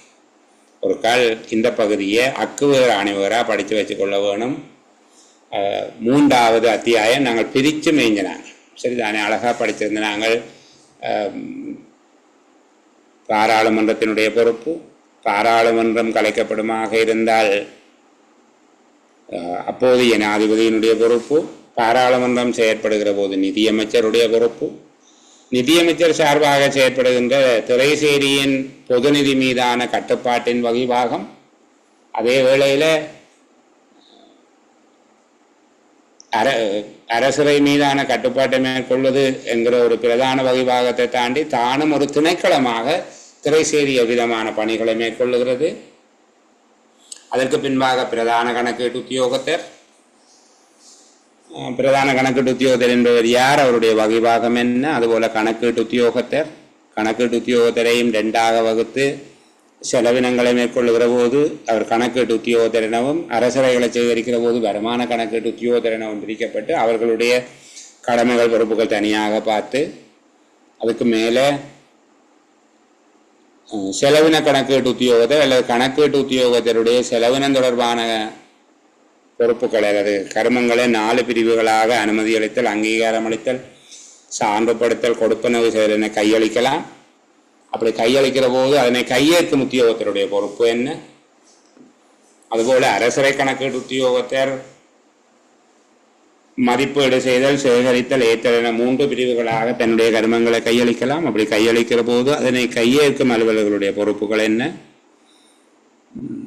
இதற்கு மேல ஒரு காசோலையில கையொப்பமிடுகிற போது செலவின கர்மங்கள்ல 4ஆவதாக சொல்லப்படுகிற கொடுப்பனவு என்பதற்கு பொறுப்பாக இருக்கிற உத்தியோகத்தருடைய கையொப்பம் 1வது கையொப்பமாக இருக்கும். ஆகவே 1ஆம் கையொப்பம் வைப்பவருடைய பொறுப்பு என்று கேட்டால் அது கொடுப்பனவு உத்தியோகத்தருடைய பொறுப்பு என்பதாக அமைந்துவிடும். காசோலையில 2வது கையொப்பம் வைக்கிற உத்தியோகத்தருடைய பொறுப்பு என்ன என்பதை பற்றி பார்த்து அதுக்கு பிறகு இவ்வளவு கட்டமைப்பையும் மேற்பார்வை செய்பவராக, அது அரசரை கணக்கீட்டு உத்தியோகத்தருடைய ஆண்டு அரசரை கணக்காக இருந்தால் என்ன, அல்லது செலவின கணக்கீட்டு உத்தியோகத்தருடைய ஒதுக்கீட்டு கணக்காக இருந்தால் என்ன, சமர்ப்பிக்கிறது கணக்காய்வாளர் நாயகத்துக்கு. அது சமர்ப்பிக்கப்படுவதற்கு முன்பாக அந்த நிறுவனங்கள் செயற்படுகின்ற போது உள்ளே இருந்து அவற்றை சரிப்படுத்துவதற்காக உள்ளக கணக்காய்வு இருக்குது. உள்ளக கணக்காய்வினுடைய நோக்கங்கள் என்ன, கர்மங்கள் என்ன, உள்ளக கணக்காய்வு சுயாதீனமாக செயற்படுவதற்காக செய்யப்பட்டுள்ள ஏற்பாடுகள் என்ன என்பதை பற்றி கதைச்சு, கணக்காய்வாளர் நாயகத்துக்கு உரிய அதிகாரங்களும் கடமைகளும் பற்றி கதைச்சு, கணக்காய்வாளர் நாயகம் அறிக்கை கொடுப்பாராக இருந்தால் அந்த அறிக்கையின் மீது விசாரணை செய்கின்ற பாராளுமன்ற குழுவாக இருக்கிற கோப்பா அரச கணக்குகள் குழு, அதுபோல அரசாங்கத்தினுடைய முற்பண கணக்கு முயற்சிகள், பொது முயற்சிகள் தொடர்பில், வர்த்தக முயற்சிகள் தொடர்பில் கூட்டு தாபனங்கள் சபைகள் பற்றிய விசாரணைகளை மேற்கொள்வதற்காக பொது முயற்சிகளுக்கான குழு கோப் ஆகிய 2 குழுக்கள், அவற்றினுடைய செயற்பாடு ஆகியவற்றை பேசி 3வது அத்தியாயத்தை கம்ப்ளீட்டாக முடித்திருந்தாங்கள். தாமதமாக இணைந்தவர்கள், இதற்கு முன்னர் இந்த செயலமர்களோட தொடர்பு இல்லாதவர்கள் தயவு செய்து அந்த யூடியூப் லிங்கில் போயிட்டு அந்த பகுதியை பாருங்கள். ஒரு நாள் செயலமர்வில் ஒரு ஒற்றை பேப்பரை மட்டும் காட்சிப்படுத்தி கொண்டு அந்த பகுதியை எவ்வளவுக்கு அழகாக பேச முடியுமோ அவ்வளவுக்கு அழகாக நான் பேசியிருந்தேன். எனக்கு தெரிஞ்ச வரையில் சரிதானே, எல்லோருக்கும் தான் பெருசு தானே, அந்த மாதிரியே நான் நான் எல்லாம் செய்துட்டேன் அப்படின்னு தான் சொல்லுவேன். ஆனால் நீங்கள் இன்னும் கொஞ்சம் அதை செவ்வாய்க்கலாம், அந்த பகுதியை பார்த்துக்கொள்ள வேணும். இதுதான் முக்கியமாக அந்த பகுதிக்கு இருக்கிற நிறைய கேள்வி அதில் வருகிறது. சரிதானே, இந்த பாருங்க, இதில் வந்திருக்கக்கூடிய 3வது கேள்வி இந்த அத்தியாயத்துக்கு தான் வந்திருக்கு. 3ஆம் அத்தியாயத்துக்குள்ள தான் முழுவதும் வந்திருக்கு. கணக்கீட்டு உத்தியோகத்தர் வருமானம் தொடர்பான அதிகாரங்களை கையளிக்கிற படிமுறை என்றான பிரதான கணக்கீட்டு உத்தியோகத்தருக்கும் கணக்கீட்டு உத்தியோகத்தருக்கும் வேறுபாடு என்று கேட்டால் என்ன, வருமான கணக்கீட்டு உத்தியோகத்தர் அரச வருமானம் தொடர்பில் பொறுப்பு கூற வேண்டிய விடயங்கள் எவை என்று கேட்டிருந்தாருன்னா எல்லாமே 3ஆம் அத்தியாயத்துக்குள்ள தான் வந்திருக்கு. 4வது கேள்வி கூட அந்த அத்தியாயத்துக்குள்ள தான் வந்திருக்கு. உள்ளக கணக்கு ஆய்வு பிரிவை ஸ்தாபிப்பதற்கான நோக்கத்தை சுருக்கமாக குறிப்பிடுகிறது. 3 நோக்கம் இருக்குன்னு சொல்லி தந்தன. பொதுவாக அது ஸ்தாபிக்கப்படுகிற முன்னுரையை தவிர 3 நோக்கங்கள் இருக்குன்னு சொல்லி தந்தன. எனக்கு யாராவது பிள்ளைகள் ஒரு பதில் சொல்லட்டும், நான் காத்திருக்கிறேன் அவங்களோட பதிலுக்காக.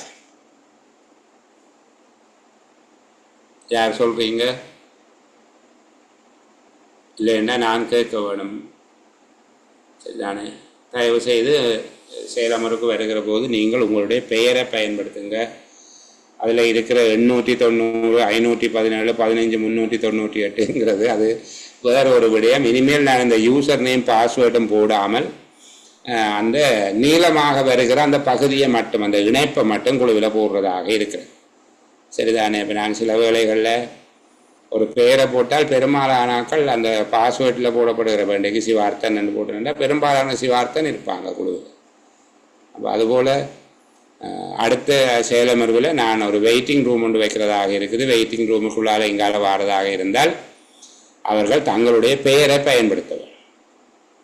சரிதானே, அப்படி பயன்படுத்தினால்தான் அது சரி. ஓகே, அப்போ பிரபா சொல்லியிருக்கிறார் விதி 133 இந்த விடயம் இருக்குது. கிரேட், சரியா சொல்லப்பட்டது. அந்த 3 நோக்கங்களையும் யாராவது எளிமையாக சொல்ல இயலுமா? எனக்கு நிதி ஒழுங்கு விதி 133 காட்சிப்படுத்தாம.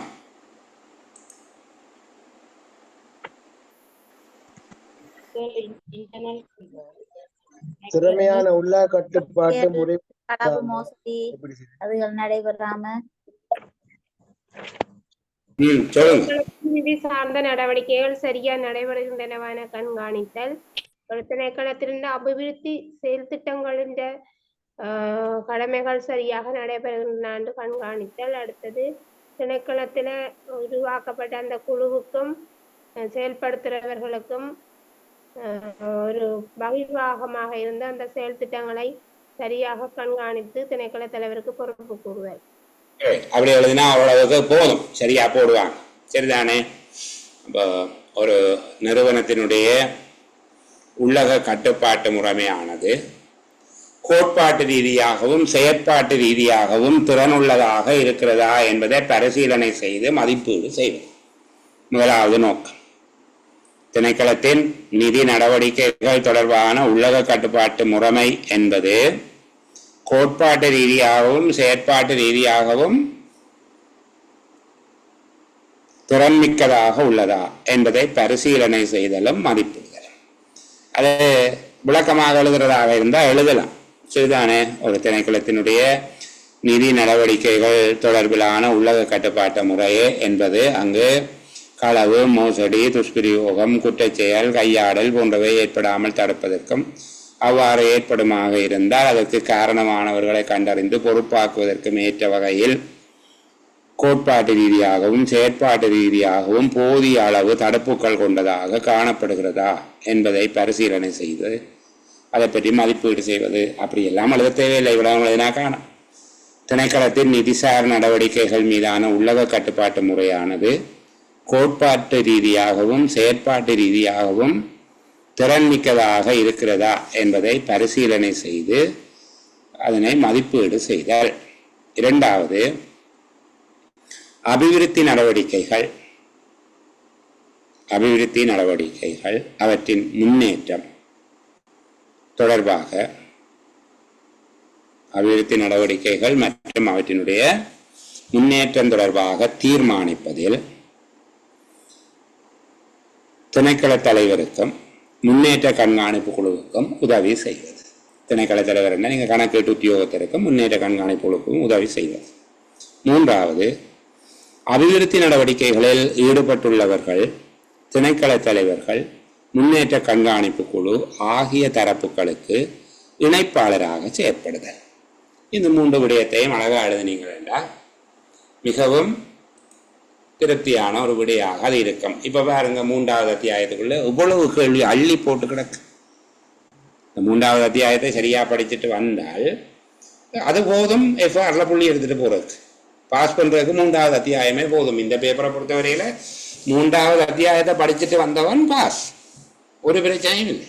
சரியா? 3வது கேள்விக்கு 20 மார்க்ஸ், 4வது கேள்விக்கு 20 மார்க்ஸ், 5வது கேள்விக்கு 20 மார்க்ஸ், முடிஞ்சு. சரிதானே? 60 மார்க்ஸுக்கு இதுக்கு எழுதியாச்சு. 3, 4, 5 கேள்வி எழுதி போட்டு பேப்பரை கொடுத்துட்டு வரலாம். கன்ஃபார்மா 60 மார்க்ஸ் வரும். சரியா? எப்படி வெட்டி குறைச்சாலும் 50 மார்க்ஸ். சரி, அதுக்கு மேலே கேட்குறாங்க. 6வது கேள்வியை பார்த்தா அதுவும் அதுக்குள்ளாங்க கேட்குறாங்க. சரியா? அத்தாட்சிப்படுத்துகிற உத்தியோகத்தரையும் அதிகாரங்களை கையளிக்கிற செயற்பாடு அதுவும் அதுக்குள்ளதான். பாருங்க, 3, 4, 5, 6 கேள்வி அப்படியே சொல்லையா அதுக்குள்ளே இருக்கு. 3வது அத்தியாயத்தை தயவு செய்து திரும்ப திரும்ப படியுங்க. கேள்வி தயாரிக்கிற இவரும் அதை கடந்து போகலாது. அதற்கு ஊடாக மட்டும்தான் பிரயோகிக்கலாம். நிதி ஒழுங்கு விதிகளில் 3ஆம் 6ஆம் அத்தியாயங்களை தவிர்த்து விட்டு ஒரு கேள்வியை செட் பண்ண இயலாது. 6வது அத்தியாயம் உங்களோட பாடத்திட்டத்துக்குள்ளே இல்லை என்று சொல்லப்பட்டிருக்கிறதால நான் பெரிய அளவுக்கு அதில் கவனம் செலுத்த இல்லை. ஆனால் 6வது அத்தியாயம் தொடர்பில் 1வது EB எக்ஸாம் ஆக்களுக்கு படிப்பிக்கிற விஷயம் உங்களுக்கு ஷேர் பண்ணுவேன். கொஞ்சம் பார்த்துக்கொள்ளுங்க. குறிப்பாக இந்த காசோலைகள் பற்றிய அல்லது வங்கி கணக்குகள் அதுபோல் கட்டு நிதி தொடர்பான விடயங்களில் கொஞ்சம் கவனமாக இருக்கணும். நான் உங்களுக்கு சொல்லி தந்திருக்கிறேன். நிதி ஒழுங்கு விதி 365 371 ஆகியவற்றின் மீது கொஞ்சம் கவனம் செலுத்துறது நல்லது. சரி, இப்போ இங்கே வரும் உள்ளக கணக்காய்வு பிரிவை ஸ்தாபிப்பதற்கான நோக்கம் சுருக்கமாக எழுதினா 6 புள்ளி. இப்போ நாங்கள் எழுதிட்டோம் 6 புள்ளி வந்தது. வருமானத்தை சேகரிக்கும் உத்தியோகத்தர் ஒருவரால் கணக்கீட்டு உத்தியோகத்தருக்கு உரிய கணக்கீட்டு உத்தியோகத்தர்ன்றது அரசரை கணக்கீட்டு உத்தியோகத்தர் தான். உரிய அரசரை கணக்கீட்டு உத்தியோகத்தருக்கு பொறுப்பு கூற வேண்டிய விடயங்கள் 7 குறிப்பிடுக. அந்த 7 போல்ட் பண்ணி போட்டிருக்கான். நான் நினைக்கிறேன் புத்தகத்திலேயே 7 தான் இருக்கும் பொழுது. சரியா? இது யாருடைய பொறுப்பு சொல்லி இருக்குது? சேகரிக்கும் உத்தியோகத்தர் ஒருவருடைய பொறுப்பு. எங்க இருக்கு சேகரிக்கும் உத்தியோகத்தருடைய பொறுப்பு?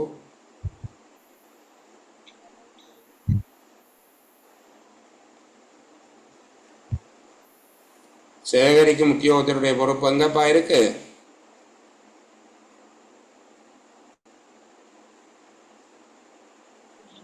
நூற்றி 43 சார்.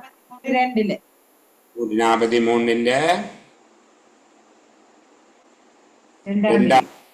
இருக்கலாம்.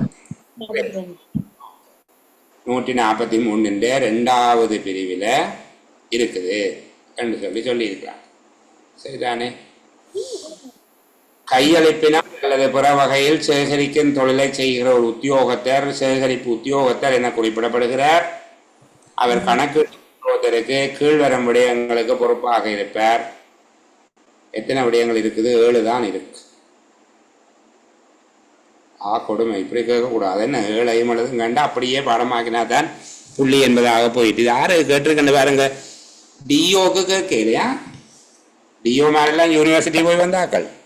இது டிஓக்கு கேட்டது, தொழில்நுட்ப உத்தியோகத்தருக்கு கேட்டது. அப்போ உங்களோட நிலைமையை கொஞ்சம் யோசிங்க. சரியா? பேப்பர் செட் பண்ணுறவன் இந்த மாதிரியா கம்பீரமாக யோசிச்சுட்டானண்டா நீங்கள் கம்பீரமாக போகணும். பாவப்பட்டது வேலை ஏதோ தப்பி பிடிச்சி போகணும்னு நினைச்சா அது வேறு, பெரும்பாலும் வாய்ப்பில்லை. சரி, இப்போ சேகரிக்கும் உத்தியோகத்தர் கீழ்வரும் விடயங்கள் தொடர்பாக கணக்கீட்டு உத்தியோகத்தருக்கு பொறுப்பு கூற வேண்டியவராக இருப்பார். சரியா? முதலாவது உத்தரவு சீட்டுகள், அனுமதி சீட்டுகள், சேவைகள், வேலைகள் என்பவை தொடர்பில், அதாவது அவர் லைசன்ஸ், பெர்மிட், பாஸ் இப்படியான விஷயங்களை கொடுக்கிற போது, டிக்கெட், சரிதான், இதை விட சர்வீசஸ், ஒர்க், இவ்வளவு. உத்தரவு சீட்டுகள், அனுமதி சீட்டுகள், லைசன்ஸ், உத்தரவு சீட்டுகள், அனுமதி சீட்டுகள், சேவைகள் என்பவற்றை வழங்கும் போது அவற்றுக்குரிய பணம் முற்றாக பெறப்படுகிறது. அவற்றுக்குரிய செலவுகளை முற்றாக பெறுகிறோம். அது காசாக அல்லது முத்திரைகளாக பெறப்படாவிட்டால், காசா முத்திரையாக தந்தா பிரச்சனை இல்லை. சில இடத்துல அந்த கொடுப்பனவு முத்திரையாக செலுத்தப்பட வேணும். சரிதானே? இந்த பிறப்பத்தாட்சி பத்திரம், இறப்பத்தாட்சி பத்திரம், விவாக சான்றிதழ் போன்றவை மொழிபெயர்ப்பு செய்வதற்கு உத்தியோகபூர்வமாக கட்டணம் செலுத்தப்படுவது முத்திரைகளாகத்தான் செலுத்துறது, காசாக கொடுக்குறது. அப்போ காசாக அல்லது முத்திரைகளாக கொடுக்காமல் வேறு விதமாக கொடுக்கப்பட்டால் அவை தேற முன்னர் இப்போ செக் தந்தால் அதை பேங்க்ல போட்டு அது காசாக தேறிய பின்னர் தான் அந்த சேவைகள் வேலைகளை வழங்க வேண்டும். சரிதானே? கடன் வசதிகள் செய்வதற்கு அதிகாரம் உண்டானால் அது இந்த ஏற்பாடு அதை தடை செய்யாதுன்னு மேலதிகமாக சொல்லி இருக்கிறேன்டா.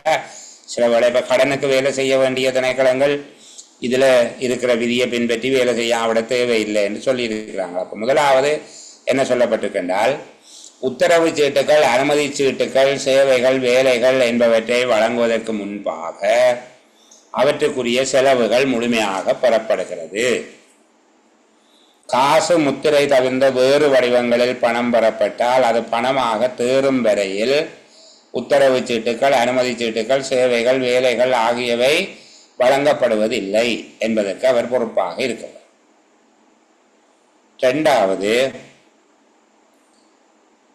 அரசரைகள் தொடர்பாக எந்த ஒரு நேரத்திலும்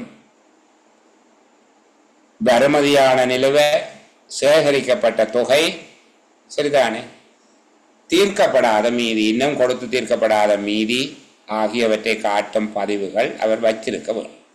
அதாவது மதிப்பிடப்பட்ட தொகை, அதில் அறவிடப்பட்டது, அறவிடப்படாதது,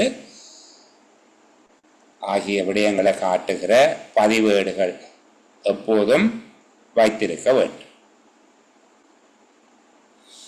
சேகரிப்புகளில், வருமான சேகரிப்புகளில் ஏற்படுகிற முன்னேற்றத்தை காட்டுகின்ற சமரி, திரட்டுக்கள் அல்லது பொழிப்புகள், வருமான சேகரிப்புகளில் உள்ள முன்னேற்றத்தை காட்டுகின்ற திரட்டுக்கள் கணக்கீட்டு உத்தியோகத்திற்கு ஒழுங்காக அனுப்பப்படுவது. பணம் பெறும்போது அதற்கான பற்றுச்சீட்டு அல்லது உரிய படிவம் வழங்கப்படுவதை உறுதிப்படுத்துவது. இப்போ எல்லாத்துக்கும் பற்றுச்சீட்டு கொடுக்குறதில்ல, சிலதுக்கு டிக்கெட் கொடுப்போம், சரிதானே? இப்போ பணத்தை பெறும்போது அதற்கு பதிலாக பற்றுச்சீட்டு அல்லது விதிக்கப்பட்ட படிவங்களில் வழங்கப்படுவதை உறுதிப்படுத்த வேண்டும். சேகரிக்கும் உத்தியோகத்தர் தன்னால் சேகரிக்கப்படுகிற பணம் அனைத்தும் உடனடியாக ஒழுங்காக ஏற்கும் உத்தியோகத்தருக்கு அனுப்பப்படுகிறது என்பதும், ஏற்கும் உத்தியோகத்தர் அதனை பெற்றுக்கொள்ளுகிறார், ஒப்புக்கொள்ளுகிறார், அக்னாலேஜ்மெண்ட் ஆறார் என்றா ரிசிப்ட் தான் தாராரா, சரிதானே? அக்னாலேஜ்மெண்ட் ஆறார், அதாவது பெற்றுக்கொண்டதை ஒப்புக்கோடல் செய்கிறார் என்பதை உறுதிப்படுத்த வேண்டும். அதுபோல நிலுவைகளாக இருக்கும் வருமானங்களை சேகரிக்கிறதுக்கு விசேட நடவடிக்கை எடுக்கப்பட வேண்டும். அறவிட முடியாத வருமதிகளை விட்டு விடுவதற்கு நடவடிக்கை எடுக்கப்படுதல். சில வேளையில் அதை அறவிடவே முடியாமல் இருக்கும், அதை விட்டு விடுவதற்கு நடவடிக்கை எடுக்கப்படுகிறது. ஆகிய 7 விடயங்களில் கணக்கீட்டு உத்தியோகத்திற்கு அவர் பொறுப்பு சொல்ல வேண்டியவராக இருப்பார். சரி, கணக்கு வைத்தல், பாதுகாப்பு உள்ளிட்ட சகல விடயங்களிலும் திருப்திகரமான நிதி கட்டுப்பாட்டு முறைமையை பேணுவது தொடர்பாக திரைசேரியால் மேற்கொள்ளப்படும் நடவடிக்கைகள் 5. இந்த திரைசேரி சம்பந்தமாக 2 கேள்வி வரும் என்று திரும்ப திரும்ப சொல்லுகிறேன். ஒன்று, பொது நிதி கட்டுப்பாடு தொடர்பில் திரைசேரி ஆற்றுகிற கருமங்கள்.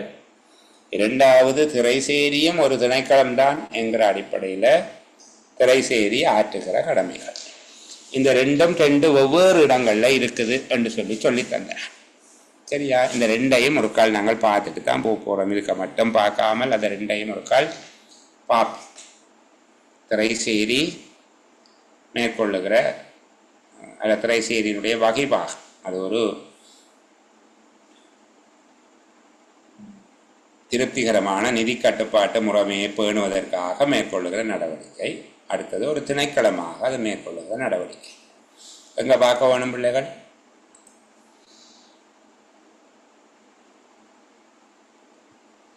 (126, 131) சார். கிரேட். 126 திரைசேரியினுடைய பொது நிதி மீதான கட்டுப்பாடு. 131 திணைக்களமாக ஆற்றும் நிர்வாக. சரிதானே? அப்போ உண்மையில சந்தோஷப்பட வேணும். அந்த வகுப்பை நாங்கள் ஆரம்பிக்கிற போது எங்களோட பிள்ளைகள்கிட்ட இந்த மாதிரியா நிதி ஒழுங்கு விதிகளுடைய இலக்கங்களை கூட அவர்கள் அறிந்திருக்கவில்லை.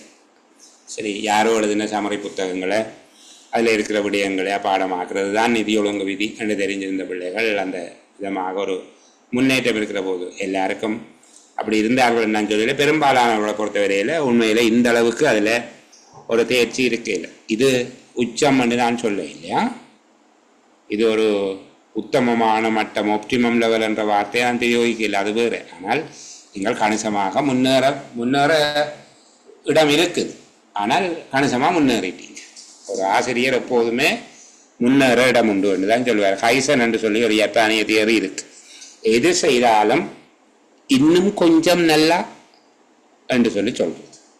எது செய்தாலும் எவ்வளவு சிறப்பாக செய்தாலும் இதை விட இன்னும் மேலே என்று சொல்லி கேட்கிறது அந்த ஜப்பானிய ஹைசன். அப்படித்தான் நான் உங்களுக்கு சொல்லுவேன். கிரேட், சரிதானே? அப்போ இங்கே திரைசேரி அதை 2 விதமாக செய்கிறது. திரைசேரியினுடைய பிரதான கடமை என்பது அரசாங்க நிதியை கட்டுப்படுத்துவது, அதை மேற்பார்வை செய்வது.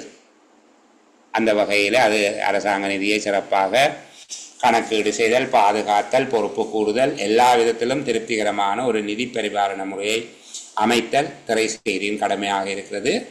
திரைசேரி அதை 2 விதமாக செய்கிறது. ஒன்று, பொதுவான ஒழுங்கு விதிகள், அதான் நிதி ஒழுங்கு விதி நாங்கள் படித்து கொண்டிருக்கிறது.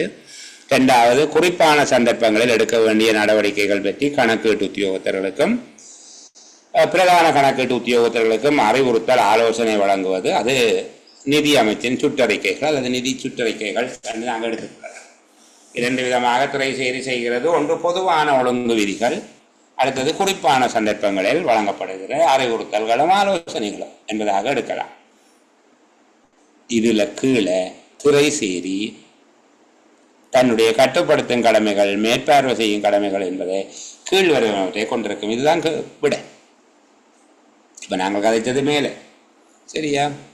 துறை சேரி பொது நிதி மீதான கட்டுப்படுத்துதல், மேற்பார்வை செய்தல் ஆகிய கடமைகள் என்பதன் கீழ் வருகிற கடமைகளை கொண்டிருக்கும்.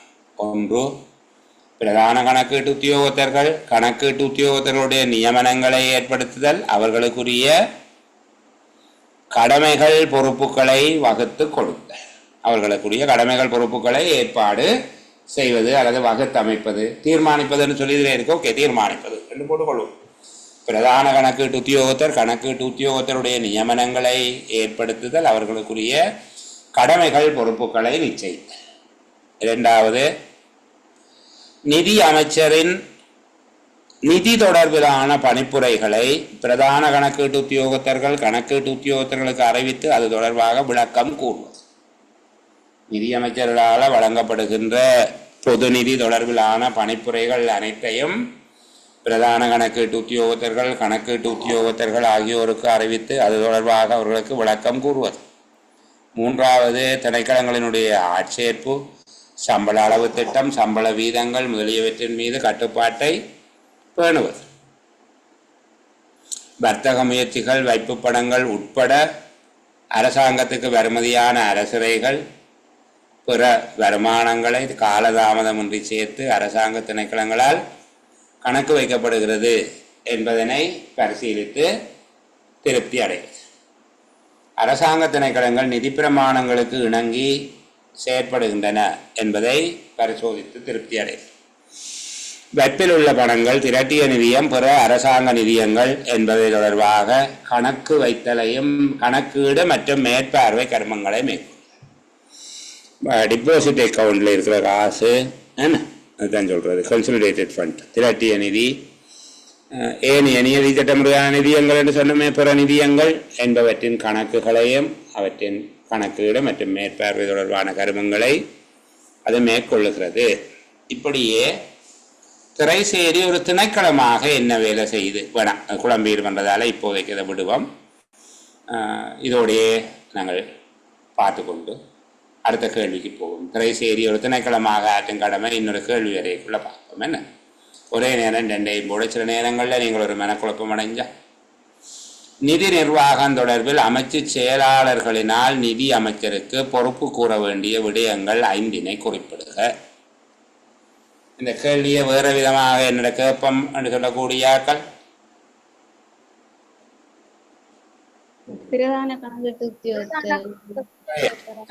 பிரதான கணக்கீட்டு உத்தியோகத்தருடைய பணிகளவை என்று சொல்லி கேட்டிருக்கிறாங்க. எங்க பார்க்க வேணும்? 3ஆம் பிரதான கணக்கீட்டு உத்தியோகத்தருடைய பணிகள் எங்கப்பா பார்க்கணும்? ஒழுங்கு விதி 127 பார்க்க வேணும். சரிதானே? நிதி ஒழுங்கு விதி 127 அதனுடைய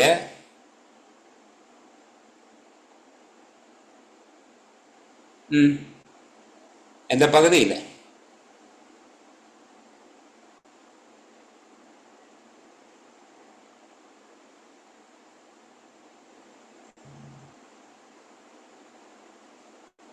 எந்த பகுதியில் இப்ப பார்க்கணும்?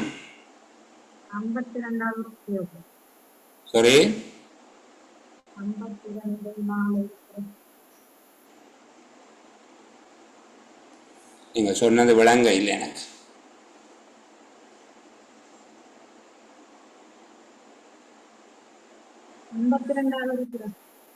சரி, அப்ப கவனிங்க. 127 அதனுடைய தலைப்பே அப்படித்தான். சரிதானே? அதனுடைய தலைப்பே அப்படித்தான் தொடங்குகிறது. எப்படி சொல்றாங்க? பிரதான கணக்கீட்டு உத்தியோகத்தருடைய பொறுப்பு தன்னுடைய அமைச்சின் கீழ் உள்ள எல்லா திணைக்களங்களிலும் நிதி பரிபாலனம் திருப்தியான முறையில் நடைபெறுகிறது என்பது தொடர்பில் நிதி அமைச்சருக்கு பொறுப்பு கூற வேண்டியவராக இருப்பார். அவருடைய கடமை பெரும்பாலும் மேற்பார்வை செய்வதாக இருக்கும். தனக்கு கீழ் உள்ள ஒவ்வொரு கணக்கீட்டு உத்தியோகத்தரும் கீழ்வரும் விடயங்களில் தனது ஒவ்வொரு கணக்கீட்டு உத்தியோகத்தரும் கீழ்வரும் விடயங்களில் சரியாக இருக்கிறார்கள் என்பதனை உறுதிப்படுத்துவது பிரதான கணக்கீட்டு உத்தியோகத்தருடைய பொறுப்பாக இருக்கும். தனக்கு கீழ் பணியாற்றுகின்ற ஒவ்வொரு கணக்கீட்டு உத்தியோகத்தரும் கீழ்வரும் விடயங்களில் அல்லது கீழ்வரும் கர்மங்களில் சரியாக செயற்படுகிறார்கள் என்பதை உறுதிப்படுத்துவது பிரதான கணக்கீட்டு உத்தியோகத்தருடைய பொறுப்பாக இருக்கும். முதலாவது, தன்னுடைய கட்டுப்பாட்டின் கீழ் உள்ள ஒவ்வொரு கணக்கீட்டு உத்தியோகத்தரும் அவர்களுடைய திணைக்கள நிதி சார்ந்த நடவடிக்கைகளை, நிதி ஒழுங்கு விதிகள் மற்றும் நிதி சுற்றறிக்கைகளுக்கு அமைவாகவும் உயர்ந்தபட்ச நேர்மையுடன் மேற்கொள்ளுகிறார்கள் என்பது. இரண்டாவது, அரசரை செலவுகள் சேகரிப்புகளில் போதிய அளவிலான கட்டுப்பாட்டை கணக்கீட்டு உத்தியோகத்தர் ஏற்படுத்தியுள்ளார் என்பதை உறுதிப்படுத்துவது பிரதான கணக்கீட்டு உத்தியோகத்தருடைய பொறுப்பாக இருக்கும். சரிதானே? மூன்றாவது, தன்னுடைய கட்டுப்பாட்டின் கீழான திணைக்களங்களில் ஏற்பாடு செய்யப்பட்டதற்கு மேலதிகமான செலவினங்கள், அதாவது அதிகரித்த செலவினங்கள் ஏற்படுமாக இருந்தால் அந்த விடயங்கள் நுணுக்கமாக ஆராய்ந்து நடவடிக்கை மேற்கொள்ளப்படுவதை உறுதிப்படுத்துவது. மூன்று, சந்தேகத்துக்குரிய விடயங்களில் பரிபாலனம் செய்து சந்தேகத்துக்குரிய விடயங்களை நிர்வாகம் செய்து அதில் பொருத்தமான தீர்வினை வழங்குவது. சந்தேகத்துக்குரிய சிக்கலான விடயங்களில் நிர்வகித்து அது தொடர்பாக தீர்வு வழங்குவது. ஒவ்வொரு கணக்கீட்டு உத்தியோகத்தர்களும் ஒதுக்கீட்டு கணக்குகள் சமர்ப்பித்திருக்கிறார்கள் என்றும் அவற்றில் தான் கையொப்பமிட்டுள்ளார் என்பதை உறுதிப்படுத்துவது. திணைக்களங்களின் மதிப்பீட்டுக்கும் செலவுக்கும் உள்ள முக்கியமான வேறுபாட்டை நுட்பமாக பரிசோதித்து விடயங்களை கையாளுதல். அரசரை கர்மங்கள் கையேற்கப்பட்டிருக்குமாக இருந்தால் அல்லது வருமானங்களை சேகரிக்கும் கர்மங்கள் கையேற்கப்பட்டிருந்தால் அது தொடர்பாக நுணுக்கமாக ஆராய்ந்து பரிசோதிக்கப்படுகிறது என்பதை உறுதிப்படுத்த வேண்டும். அங்கு இருக்கக்கூடிய அரசாங்க சொத்துக்கள் திறமையாக பயன்படுத்தப்படுவது, உத்தியோகத்தர்களுடைய கவனஈனம், மோசடி, தவறு போன்றவை காரணமாக நட்டங்கள் ஏற்படுமாக இருந்தால் நட்டங்கள் அறவீடு செய்யப்படுகிறது ஆகிய விடயங்கள் தொடர்பில் கவனம் செலுத்துவது அல்லது அவற்றை மேற்பார்வை செய்து உறுதிப்படுத்திக் கொள்வது பிரதான கணக்கீடு உத்தியோகத்தருடைய பணியாக இருக்கும். சரியா? சரி, நான் ஆசைப்பட்டேன் இன்றைக்கு இந்த வினாத்தாளை முழுமையாக பார்த்து விடலாம் என்று சொல்லி. ஆனாலும் 2 கேள்விகள் மிச்சம் இருக்குது பாருங்க. 6ஆம் கேள்வி 7ஆம் கேள்வி கூட அதே வகையானதாகத்தான் இருக்குது. சரி, இது தொடர்பில் நாங்கள் நாளை மறுதினம் பார்க்க போகிற அடுத்த வினாத்தாளை நான் உங்களுக்கு காலையில் பதிவிட்டு விடுவேன். அந்த வினாத்தாளுக்குரிய விடைகளையும் தயாரித்து கொண்டு வந்தால் அடுத்து வருகிற செயலமர்வுகள் இன்னும் கொஞ்சம் விரைவாக, சரிதானே, இந்த வேகம் போதா, இன்னும் விரைவாக அவை தயாரிக்கப்பட வேண்டும். அந்த வினாத்தாளர்களுக்குரிய விடைகளை நாங்கள் இன்னும் விரைவாக தயாரித்து கொண்டு வகுப்புக்கு வர வேணும். அப்போது ஒரு நாளைக்கு 2 வினாத்தாள்களையும் பார்க்கக்கூடியதாக இருக்கும். மற்றது அடுத்து வருகிற இந்த 8ஆம் 9ஆம் தேதி சாத்தியமல்ல. அடுத்து வருகின்ற சனி, ஞாயிறு மற்றும் பொது விடுமுறை தினங்களில் விசேட செயலமர்வு வகுப்புகள் நடைபெறும். குறிப்பாக நிதி ஒழுங்கு விதிகள் தொடர்பில் 1ஆம் 2ஆம் பிரிவினரை ஒன்றாக இணைத்த வகையில் மாதிரி வினாத்தாளெல்லாம் நான் போடுறதில்லை. நான் பேப்பர் செட் பண்ணுறதுக்கு அந்தளவுக்கு ஒரு பெரிய ஆள் இல்லை, கவுண்டன் இல்லத்தானே, நான் அந்த பகுதிக்குள்ளே போகவில்லை. ஆனால் ஏற்கனவே தகுதியானவர்களால் தயாரிக்கப்பட்ட வினாத்தாள்களுக்கு நாங்கள் படிச்சிருக்கிறோமா? இன்றைக்கு பார்த்தோம் நிதி ஒழுங்கு விதி 50 நாங்கள் படிக்கல தானே, பிறகு சரிதானே. வகை மாற்றம் தொடர்பாக எல்லாம் கழிச்சிருக்கிறோம். வகை மாற்றம் அங்கே இருக்குதுன்றதை நாங்கள் பார்க்கல. நிதி ஒழுங்கு விதி 65 இருக்குது என்று சொல்லி பின்னர் அதை பார்த்து கொண்டோம். அப்படி சில விடயங்களை புதிதாக படிப்போம். எல்லாமே படித்த விஷயங்களாக இருக்கும் என்றால் அந்த செயலமர்வில் இன்ட்ரெஸ்ட் இருக்காது. என்ன, வாழ்க்கை ஒவ்வொரு நாளும் புதுசாக இருக்கும். நேற்று இருந்ததை விட இன்றைக்கு இன்னும் கொஞ்சம், சரிதானே. நேற்று இருந்த மாதிரி ஒரு ஆள் இல்லை இன்றைக்கு. அவர் இன்றைக்கு வேறு மாதிரி ஆகிட்டார். ஏதோ அவருக்கு ஒரு துளி அறிவு கூடியிருக்கும். ஆக குறைஞ்சது தலையில இருந்து நாள முடியாவது கொட்டுப்பட்டிருக்கும். ஒன்றும் நடக்கையில் என்றால் நாள முடியாவது கொட்டுப்பட்டிருக்கும். அதுதான் வள்ளுவர் சொல்றார், நெருநல் உளனொருவன் இன்றில்லேனும் பெருமை உடைத்து இவ்வுலகு. நேற்று இருந்தவரால் இன்றைக்கு இல்லை. அதுக்கான விரங்கு அந்தியடி புத்தகத்தில் அடிச்சு கொண்டு திரிகிறாங்க, நேற்று இருந்தவன் இன்றைக்கு செத்து போயிட்டான் என்றது இந்த உலகத்தினுடைய பெருமை என்று. அப்படி இல்லை, உலகத்தில் இருக்கிற ஒவ்வொரு உயிரினமும் ஒவ்வொரு நாளும் வளர்ந்து கொண்டிருக்கு. நேற்று இருந்தவன் இன்றைக்கு இல்லை. சரியா? நேற்று இருந்தவன் இன்றைக்கு இல்லை என்ன செத்து போயிட்டான் என்ற கருத்து அல்ல. நேற்று இருந்தவர் இன்றைக்கு வேறு விதமாக மாறிட்டார். நேற்று அவர்கிட்ட இருந்த ஒரு 4 முடி கூட இன்றைக்கு இல்லை, கொட்டுப்பட்டு இருந்து வச்சுக்கொள்வோமே. ரொம்ப ஆக குறைஞ்சது இதாவது நடக்கும். மற்றபடி ஏதோ அறிவோ உலக பார்வையோ அனுபவமோ அவர் நேற்று இருந்ததை விட ஒரு நாள் வாழ்க்கை அனுபவமாவது இன்றைக்கு கூடியிருக்கும். அதுபோல் எங்களுக்கும் ஒவ்வொரு பேப்பரும் பார்க்குற நேரத்தில் எங்களுடைய கற்றல் தொடர்பாக இருக்கக்கூடிய திருப்தி, நாங்கள் வினாத்தால் எதிர்கொள்ளக்கூடிய அந்த வெற்றி வாய்ப்பை பற்றிய நம்பிக்கை இன்னும் அதிகமாக இருக்கவும். நான் இதில் இருக்கக்கூடிய மிச்ச கேள்விகளுக்கு பதில் சொல்ல இல்லை. ஒரு 2 நிமிஷத்தில் விரைவாக பார்த்து முடிக்கிறேன். செலவினங்கள் தொடர்பான அதிகாரங்களை கையளிக்கிற சந்தர்ப்பங்களை குறிப்பிடுக. அந்த 4 சந்தர்ப்பமும் நீங்கள் பார்த்துக்கொள்ளுங்க. 135 நிதி ஒழுங்கு விதியிலே அனுமதி அளித்தல், அங்கீகாரம் அளித்தல், சான்றுபடுத்தல், கொடுப்பனவு செய்தல். உறுதிச்சீட்டுகளை அத்தாட்சிப்படுத்துவதற்கு அதிகாரம் அளிக்கப்பட்ட உத்தியோகத்தர் அத்தாட்சிப்படுத்தும் போது கவனத்தில் கொள்ள வேண்டிய விடயங்களை குறிப்பிடுக. எங்க பார்க்கணும்? சர்டிஃபிகேஷன் ஆபீசர், நிதி ஒழுங்கு விதி. என்னப்பா ஒரு தடவை காண இல்லை, மைக் ஆஃப்லியா இருக்கு இல்லையா? 138 சார். 138 பார்க்க வேணும். நடைமுறை தொடர்பாக நான் ஏற்கனவே சொல்லிக்கிட்டேன். நிதி ஒழுங்கு விதி 65 வேணும். விசேட சட்டச்சேவை நிதியம், விசேட சட்டச்சேவைகள் தொடர்பாக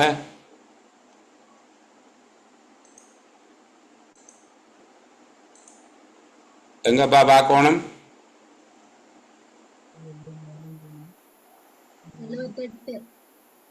78 77 சரிதானே? விசேட சட்டச்சேவைகளுக்கான உதாரணம் எங்க பார்க்க வேணும்?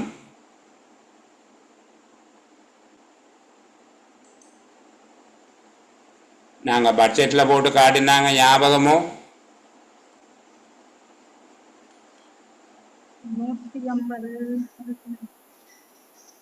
விசேட சட்டச்சேவைகளுக்குரிய உதாரணங்கள் அதில் இருப்பதை விட நாங்கள் தனியாக இந்த பட்ஜெட் இன்ட்ரோடக்ஷன்ல போட்டு காட்டினாங்க பிள்ளைகள். சரிதானே?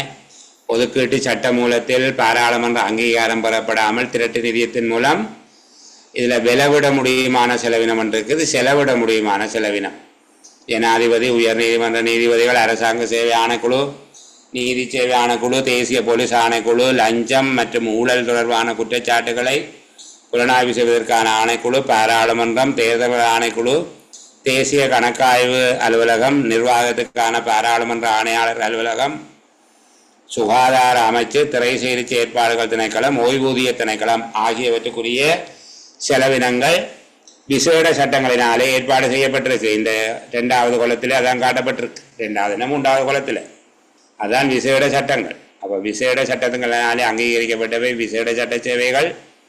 அதாவது ஒதுக்கீட்டு அதிகார சட்டம் மற்றும் அரசியல் அமைப்பு சட்டத்தின் 150 3-4 உறுப்புரைகள் தவிர்ந்த ஏனைய சட்டங்களினால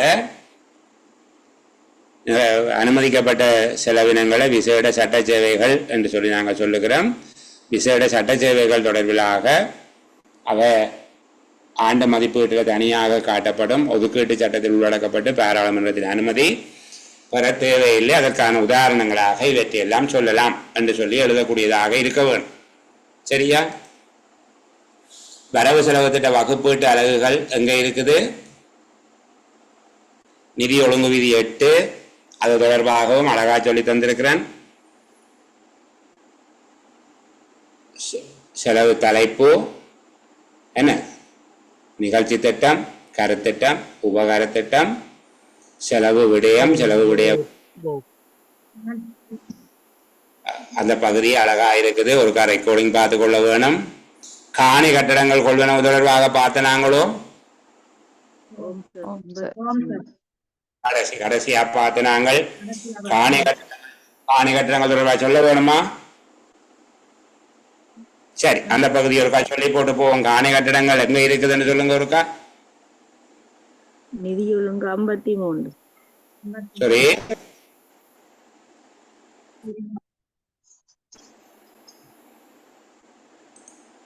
காணி கட்டடங்கள் தொடர்பாக சுருக்கமா சொல்லிக் கொண்டு வாரன். அங்கீகரிக்கப்பட்ட கருத்திட்டங்களுக்கு மட்டும் காணி கட்டடங்கள் கொள்வனவு செய்யப்பட வேண்டும்.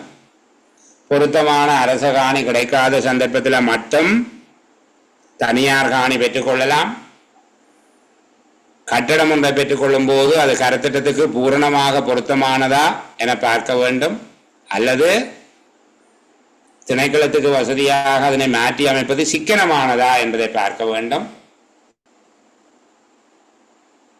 காணி கொள்வனவு தொடர்பாக பிரதான கணக்கீட்டு உத்தியோகத்தரிடம் காணியின் பெயர், அன்னளவான பரப்பு, கொள்வனவின் நோக்கம், அதற்கு ஏற்படக்கூடிய செலவுகள் ஆகிய விடயங்கள் சமர்ப்பிக்கப்பட வேண்டும். கட்டடங்கள் தொடர்பாக இருந்தால் அவற்றினுடைய படம், அவற்றுக்கான நீர், மின்சாரம், நீர் வடிகால் அமைப்பு ஆகியவை தொடர்பாகவும், அவற்றுக்கு ஏற்படுகிற பழுதுபார்ப்புகள், திருத்தங்கள் ஆகியவை தொடர்பாகவும், அவை பயன்பாடற்று இருப்பதற்கான சாத்தியங்கள் உண்டா என்பது தொடர்பாகவும் அறிவிக்க வேண்டும். சரியா? அப்ப இந்த பகுதியை ஒருக்கா திரும்ப பார்த்து கொள்ள வேணும். நிதி ஒழுங்கு விதி 53 என்பதுல இந்த பகுதி இருக்குது என்பது தெரிஞ்சிருந்தா சரி. திட்டமிடல் கூறு இது எங்க இருக்குது?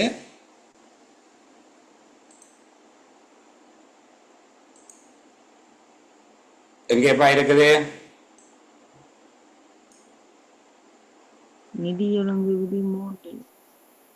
Sorry, 3 sir. நிதி ஒழுங்கு விதி எத்தனை சொன்னீங்க? விளங்கலப்பா. நிதி ஒழுங்கு விதி 3 அப்படியா?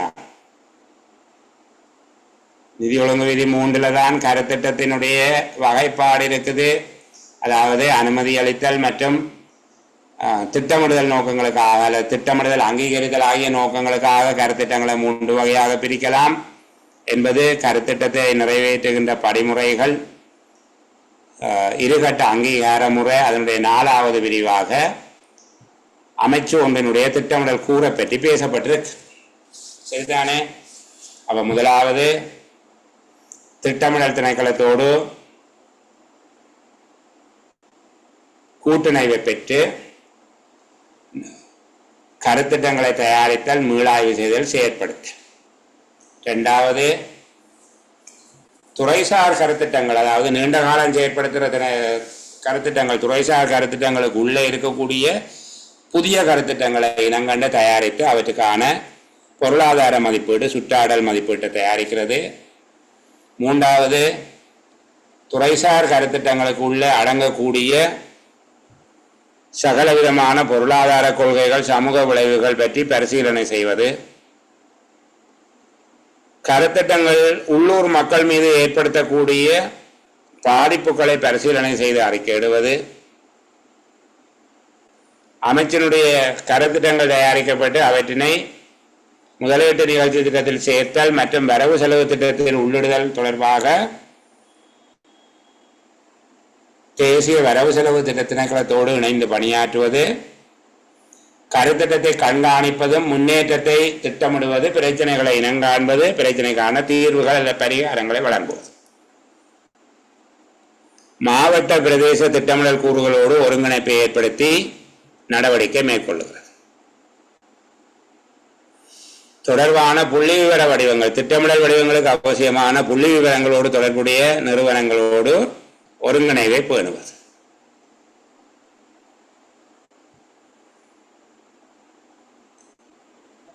கருத்திட்டங்கள் தொடர்பான விடயங்களில் அப்டேட் பண்ணி கொண்டு போகணும். அதாவது நாளது வரையிலான அறிவினை பேணுவது. துறைசார் கருத்திட்டங்களின் பொருளாதார சமூக செயலாற்றுகை தொடர்பான விடயங்களில் அமைச்சு செயலாளருக்கு ஆலோசனை வழங்குவது ஆகிய விடயங்களை கொண்டதாக இருக்கும். இது ஏற்கனவே பார்த்த விடயம் என்கிறதால ரொம்ப எளிமையாக சொல்லி இருக்கிறேன். சரிதானே? மிகவும் அழகா சரியாக பிள்ளைகள் எல்லாம் பதிலளிச்சிருக்கிறீங்க. பெரும்பாலான ஆட்கள் அமைதியாக இருந்து கண்ணியமாக உங்களோட பொழுதை காப்பாற்றி கொண்டீங்க. ஏன் இனி பதில் சொல்லி விளங்கப்படக்கூடாதுன்னு சொல்லி சில பிள்ளைகள் பிரபா, பிரியா, சுதாஜினி, கிருஷாந்தி, சில பேர் நம்பர் தான் போட்டிருக்காங்க, நான் ஒன்றும் சொல்ல இயலாது, ராதிகா, சரிதானே, அப்படி தனுஜா, அப்படி கொஞ்சம் பிள்ளைகள், சாரி மோகனராணி, அவர்களெல்லாம் நிலானி, பிருந்தா,